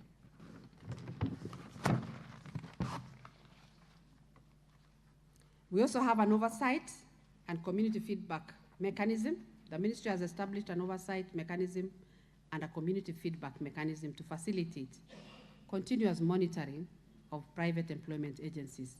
A distress reporting mechanism established through a web portal under the National Employment Authority Information Management System, and a toll-free line has been given to report migrant workers that are in distress. And the number is 0800 22 2223. We also are doing capacity building of the private recruitment agencies, voluntary, and we have 167 of them that have gone through this training. The ministry is implementing a program towards capacity building of the private recruitment agencies to enable adoption and adherence to the international recruitment system standards. The IRIS standard relates to the entire recruitment process, from recruitment, deployment, employment, and return and onward migration. Already 167 recruitment agencies have been taken through the introductory part of the training, while 25 have already been enrolled in the capacity building program towards certification, while 4 have undergone through mock audit towards certification. Observations. Data related to Kenyan migrant workers to the Kingdom is very critical to inform policy formulation.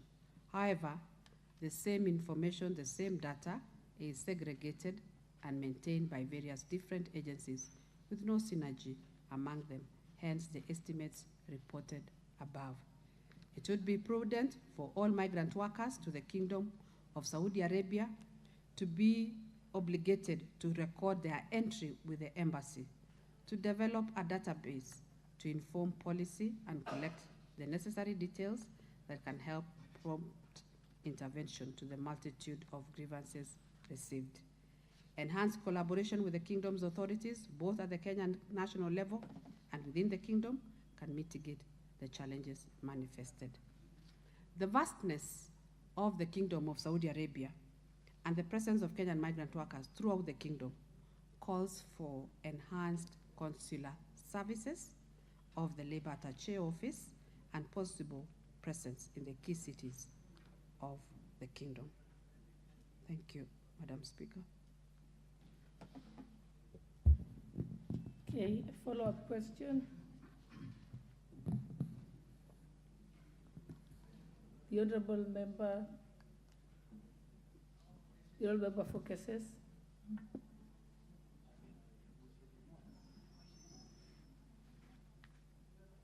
Hold on, it seems like the owner of the question wants to ask a follow-up first. Mm-hmm. Okay. Okay, thank you very much, Madam Speaker.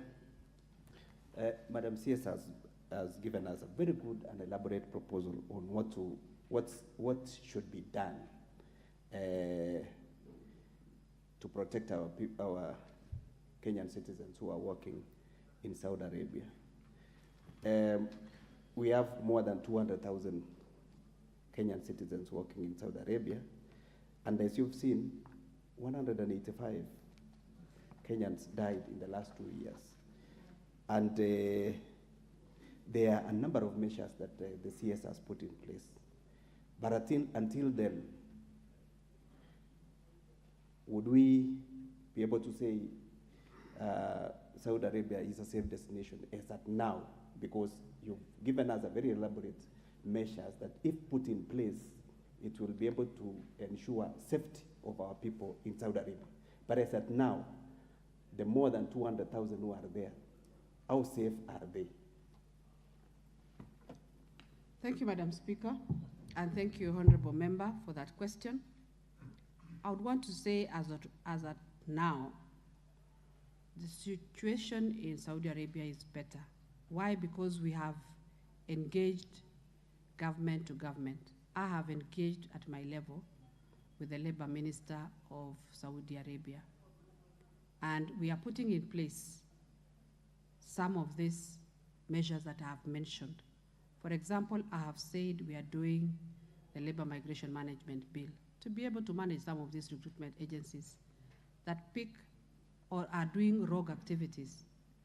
Some of these workers that go to Saudi Arabia do not go through the right channels. Some of them go through the visitor's visa. When they arrive in Saudi Arabia and 3 months is over, the visa is over, they now turn to want to look for jobs. And I have said without the documents, it is a challenge to live within that region. So mine is to say that going forward, we are going to manage the movement of these workers out of Kenya to Saudi Arabia. We are going to even manage at a higher level. And I'm sure the heads of states will also meet. But that interaction was very important, and note that I was the first Minister of Labor to visit Saudi Arabia. Those Kenyans have been there at the mercies of other people. No one had followed them. And I think that going was good. We have fewer cases now. I'm not saying we have stamped out all the cases. I have said we need more labor attaches to be able to manage the many Kenyans that are there. Thank you, Madam Speaker. Yeah, allow member for cases. Just one question. Thank you so much, Madam Speaker, for this opportunity. And allow me first to applaud the CS, Florence Boroy, for the good steps you've taken.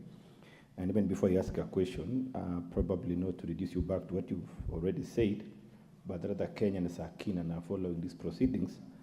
I don't know part of your discussion whether there are some steps you've already taken through the government of Saudi Arabia to be able to identify the Kenyans who are there and make some communique to the residents of Saudi Arabia, the employers per se, to ensure that the conditions of Kenyans working there are taken in a humane way, because most of the information we are getting, it looks like the treatment is not humane.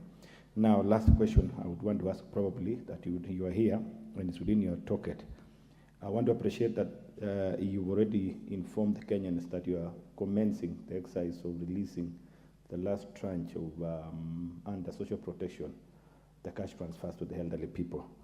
But down there, there are a lot of unanswered questions we receive from those who have just grown of age. They have celebrated their birthdays of 70th year. Yeah, Honorable Member, you're going to a different topic. It's not related to the question. That's a Joraita question, Madam Speaker, and since she is... I think I'll just let the Waziri to answer the first one you asked. The second one is not relevant to the original question. Thank you for the Member of Parliament of Keses. Just to answer you on the question, I have said I went in February. We were able to engage with the Minister of Labor of the Kingdom of Saudi Arabia. That discussion is still ongoing. We have not finished the business. We are doing step by step. During the course of this month, I'm meeting a body of recruitment agencies in Saudi Arabia. That body is referred to as CCRC. And part of that arrangement is to be able to ensure that we have our workers going there and working under safe conditions. So the engagement is continuous. Why it is continuous is because the BLA that was there, that was signed in 2021, was only for domestic workers. But the current BLA that we are reviewing, that we are working on, is to be able to enable other skilled labor from Kenya to go there, because the job market there is very big. And when I went there, I discovered that the Philippines have got 1 million Filipinos working in Saudi Arabia. As we're only talking about 200,000, we should be able to fight for that market, even us. Ours is just to be able to brand our Kenyan workers, who are very good. We have the NYS, we have the youths that have been graduating, we have many unemployed Kenyans, up to 5 million. And most of them are aged between 15 to 30 years. What are we going to do with those Kenyans that are looking for jobs? Let's look at the positive sides. Let's minimize the negative. that we are getting, and let's ensure that we protect those who have not been registered into the program. The beneficiaries are only paid once registered and enrolled into the program. Response to question Roman 2, to state when the ministry intends to update the register. The ministry has an elaborate case management process where updates are made on the beneficiary data on a continuous basis, through which deceased beneficiaries are exited from the program. The ministry also collaborates with the civil registration services, through which Inua Jamii beneficiaries' data is cross-referenced with their data in order to identify and suspend deceased cases from the payroll before exiting them from the program after verification. The ministry has not been able to conduct replacement of the exited beneficiaries due to inadequate financial resources to support the field officers to carry out the exercise. However, this financial year 2023-2024, the ministry has received a presidential directive to increase the existing number by 500, as I had mentioned.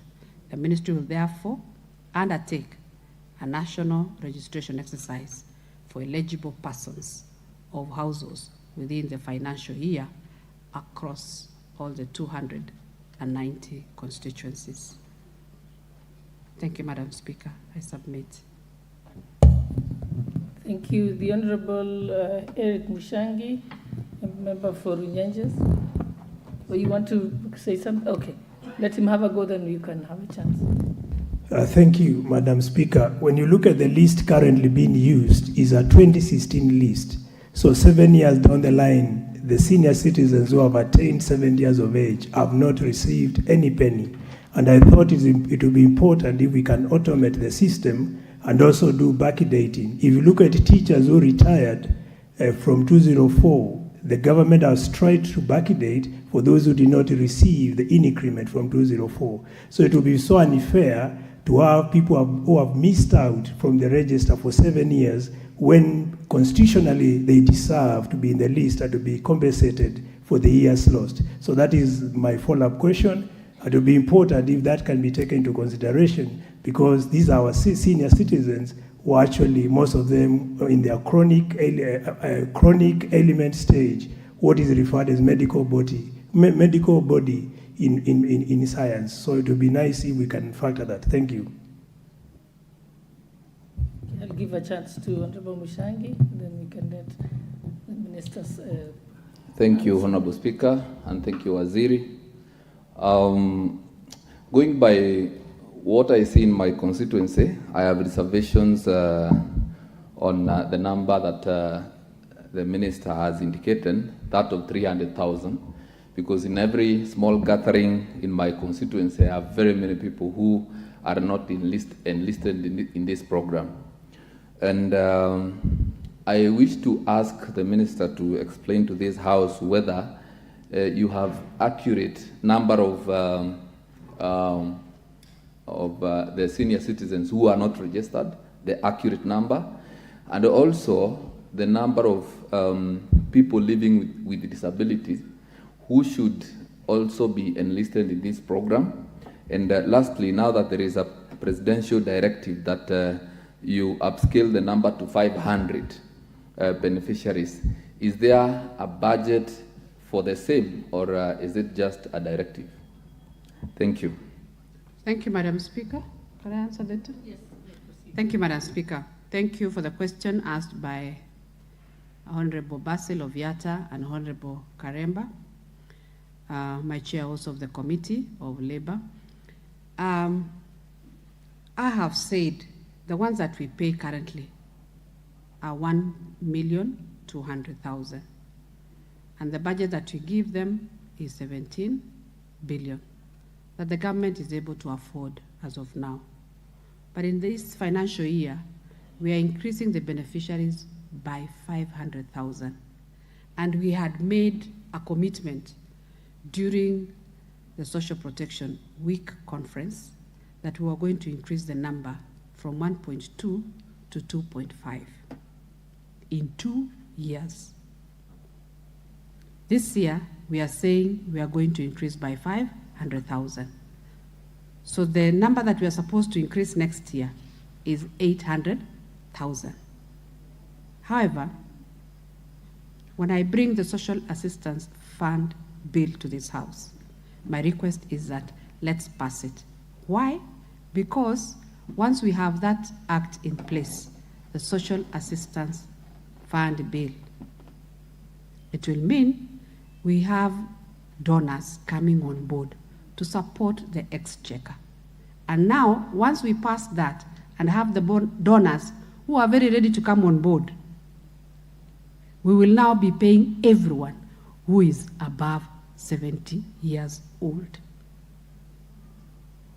So that is the only thing that we can do as a house, that you can support us to have this bill in place, and then we can now pay everyone that is over 70 years. Then for the member of Vayata, I think you mentioned about teachers. Those who are paid under this Inua Jamii program are the unemployed. We don't pay people who get the pension. It is only those who are vulnerable, those who cannot afford. Yes. Maybe she can repeat the question. You can clarify. Allow me to clarify. What I said is the teachers, I made a reference to teachers yes, who are actually paid by the TSC, yes, those who missed out in the increment yes, that occurred in some years in 2002, somewhere there. and are paid arrears. Yeah, they'll be paid their arrears. In So I this said, case, you want arrears. if the Ministry of Education can do that, why can the Ministry of Labor and Social Protection equally compensate senior citizens who have been left out by the system from 2016 up to date? So that's a reference I made, because those are 7 years, and you can imagine 7 years someone lacking money when they are supposed to be enjoying the benefit which is within their right and within the Constitution. Thanks. Thank you, Madam Speaker, and thank you, the Member of Parliament, for clarity. We will not be able to pay the arrears. However, within the system, there are about 5,000 that were left out, I think within a period of 6 months. I think you've heard from your constituents. They've been complaining. Those are the ones that we have brought on board, and we are going to pay them going forward. They were not in the system for various issues, maybe because of the thumb testing with the machines, that they were not able to be paid. They were locked out in the system. So those ones have been brought on board and will be paid from next month, about 5,000 of them. But for the arrears, it may be difficult, because now that one will, we don't have the budget for that. Okay? Thank you. I think you should be telling the honourable member that they should make sure they appropriate the money from this house, yes, so that you can be able to pay it. Yes. Okay, I think we can proceed. Thank you, Madam Speaker. Yeah, I think we just said we'd have one follow-up question, and we've already had a follow-up question. Yes, honourable member Fotika. Thank you, Honourable Speaker. I said this one, I had to arise and support my CS. Thank you. And Madam Speaker, it is good that I stand today and ask members who are here and to pass the message to other members. I know everybody is saying that we need to know how many died, who are enlisted. And when I come to the floor of the House to ask them for money, even to audit the system itself, is usually a problem. So members, when the next time you see me arising, asking you, I need more money for social protection, it is for us to audit, to know exactly where we are. And as well, Madam Speaker, we've told we are going to have an extra 500,000 more persons to be enrolled. I have done through my calculation. I think that's a good number, because every constituency, but I know there is a criteria that the ministry will be using, but at least we are going to be getting 1,500.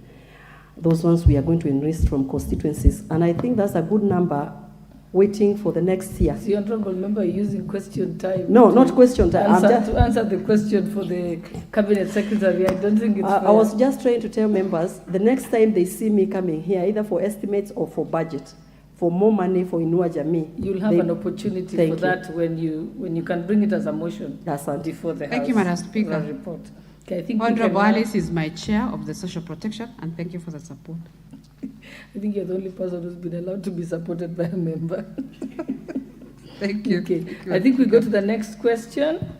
Question number 090 of 2023 by the member for Konoin, Honorable Brighton Yegon. Very much. Thank you very much, Madam Speaker. My question to Cabinet Secretary for Labour and Social Protection. Could the Cabinet Secretary explain the steps being taken, if any, to ensure that the basic needs or support for children whose parents or guardians are serving life sentence are met? Question number 2, explain the plans or policies in place to provide financial support to children of incarcerated parents. Cabinet Secretary, may proceed. Thank you, Madam Speaker. The Children's Act 2022, Section 144E, states that a child whose parent or guardian has been detained, held in custody or imprisoned or is in remand to be a child in need of care and protection.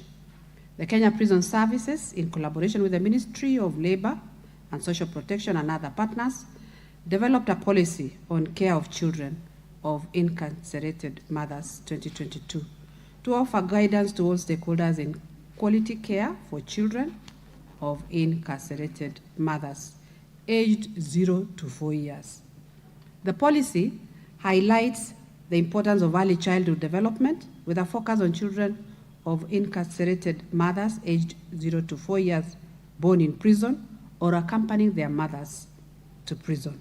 The policy provisions are in the following areas: living space, health, nutrition, early learning and play, psychological support, safety and security, and responsive caregiving and reintegration processes. There are 2 categories of children of incarcerated parents: 0 to 4 years, who are allowed to stay with their mothers in prison, and above 4 years, who are expected to be outside prison. In view of the above, the following are the steps taken to ensure the basic needs of children are met. 1 is that the Sub-County Children's Officer opens a protection and care file for children accompanying their mothers and caregivers to prison and those left at home. 2, Sub-County Children's Officer conducts a social inquiry, interviewing the parent at remand or prison and home assessment, and compiling a court report. 3, Prisons Officer prepares care plan for the children while in prison premises. The care plan includes basic needs of the child, tracing relatives, and exit from prison. Number 4, family conferencing is undertaken to execute the care plan, which include child and parent counseling. Number 5, reintegration with other family members or placement in a charitable children's institution or statutory children's institution, which is a last resort and temporarily, or referral to agency for basic needs. Number 6 is executing any other court orders issued besides reintegration. And lastly, follow up to find out how they are doing with relatives in the institution. Note also that we have ongoing talks with the Chief Justice on to have these mothers put out of prison to be able to take care of these children. And those discussions are positive. Then the plans and policies in place to provide financial support to children of incarcerated parents. 1, the Ministry has developed a 10-year care reform strategy for children in Kenya to guide national steps towards family promotion and strengthening, robust alternative family care and tracing, reintegration and transitioning from institutional care to family and community-based care for all children in need of care and protection. Number 2 is rescue and placement to a charitable children institution or alternative family care. In addition, the Sub-County Children's Officer receives and compiles reports on all children received, those who are eligible as per the PSSB guidelines. And I'm told in all constituencies you will find these presidential bursary funds that can be used. Although it is small, kitty, but it can help give a child about 30,000 per year. The ministry effects change management of caregivers, guardians to ensure continuous support through cash transfer to orphans and vulnerable children for the households already enrolled. The other plan is to ensure uniformity in all prisons and facilities taking care of such children and those in the community. The ministry is also developing guidelines on the care and protection of children of incarcerated parents. Then lastly, the last three. The ministry has developed a child protection management information system to manage data and information about children that need care and protection, including children of incarcerated parents, for real-time monitoring and reporting. Ministry also has done a National Children Policy 2010 that provides safeguards for the rights and welfare of children in the country and is currently under review to align it to the Constitution of Kenya 2010 and emerging children protection issues. Lastly, the ministry has a National Social Protection Policy 2011, which is under review, that recognizes and builds on existing social protection initiatives such as education bursaries, school feeding programs, fee waivers in public health facilities, orphans and vulnerable children's OVC programs, older persons cash transfer, and youth enterprise fund, among others. Thank you, Madam Speaker. Honorable Yegon.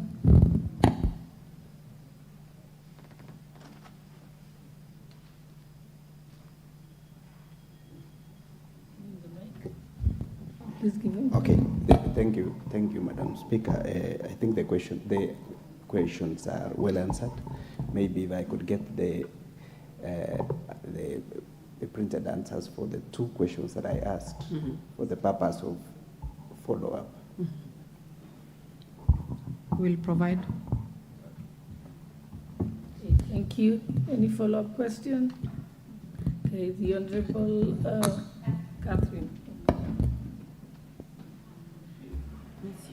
Thank you, Madam Speaker. I'm very impressed with our CS today. I think the overhaul that he's spoken about is quite promising. I just wanted to know about the slavery. If somebody goes there, they go as Christians and they are forced to change into what the employer wants. I don't know if you have also done something about that discrimination. And then the address, the data, what they've gone to do, if it is in the house, factory, airport, things like those. Then do you have a day that as a ministry you take to go online and talk to these people? Because it is good also for them to feel like their country is following up. If anybody has a problem, they can air out or a portal where they drop their questions.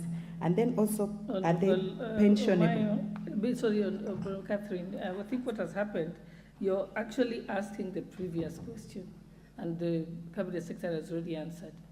So you've been overtaken by events.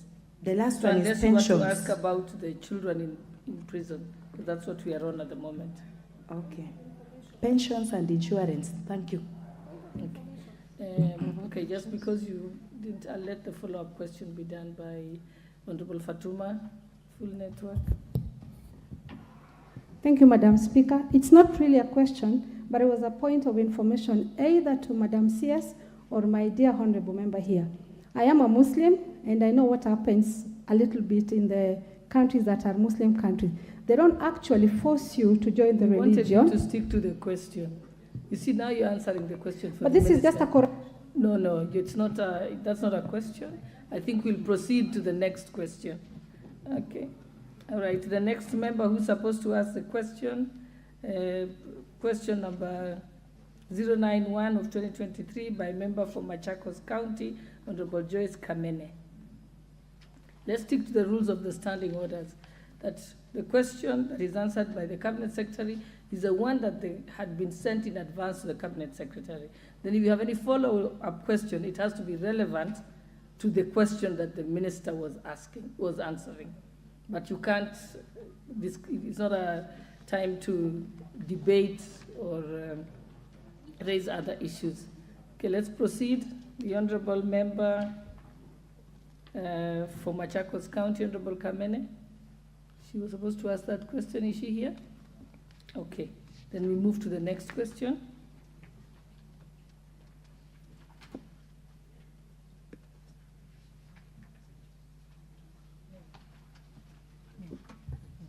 So we'll proceed to the next question.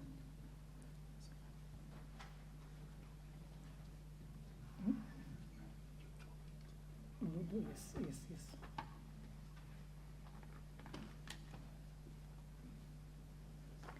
Okay, just for the knowledge of the honorable members, standing order number 42B5 says that where a member is scheduled to raise a question in the House is absent without the Speaker's permission, the question shall be dropped and no further proceedings shall be allowed on the question during the same session. And I think in the Speaker's communication today, he alluded to that. So let's move to the next question, which is question number 092 of 2023 by the member for Kirinyaga County, Honorable Jane Minor, MP.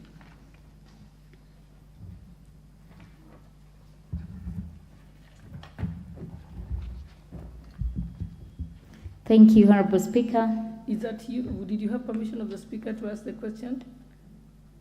Or it's you? Is that you, Jane Minor? Yes. Okay. Honorable Speaker. I know you as Kasheri. My name is Jane Jerry Minor, aka Gasheri. Okay. I want to thank the good CS for finally coming to the floor. My question to the CS: provide detailed information on how regularly the database and other information relating to Inua Jamii data is updated to ensure that only the verified beneficiaries receive the cash. Roman 2, explain how effective the program has been since its launch. Roman 3, explain the circumstances under which certain deserving beneficiaries, particularly those from Kirinyaga County, do not receive the Inua Jamii cash transfers even when they have submitted the requisite documents. Thank you, Madam Speaker. And the Honorable Member, Jane from Kirinyaga. Roman 1,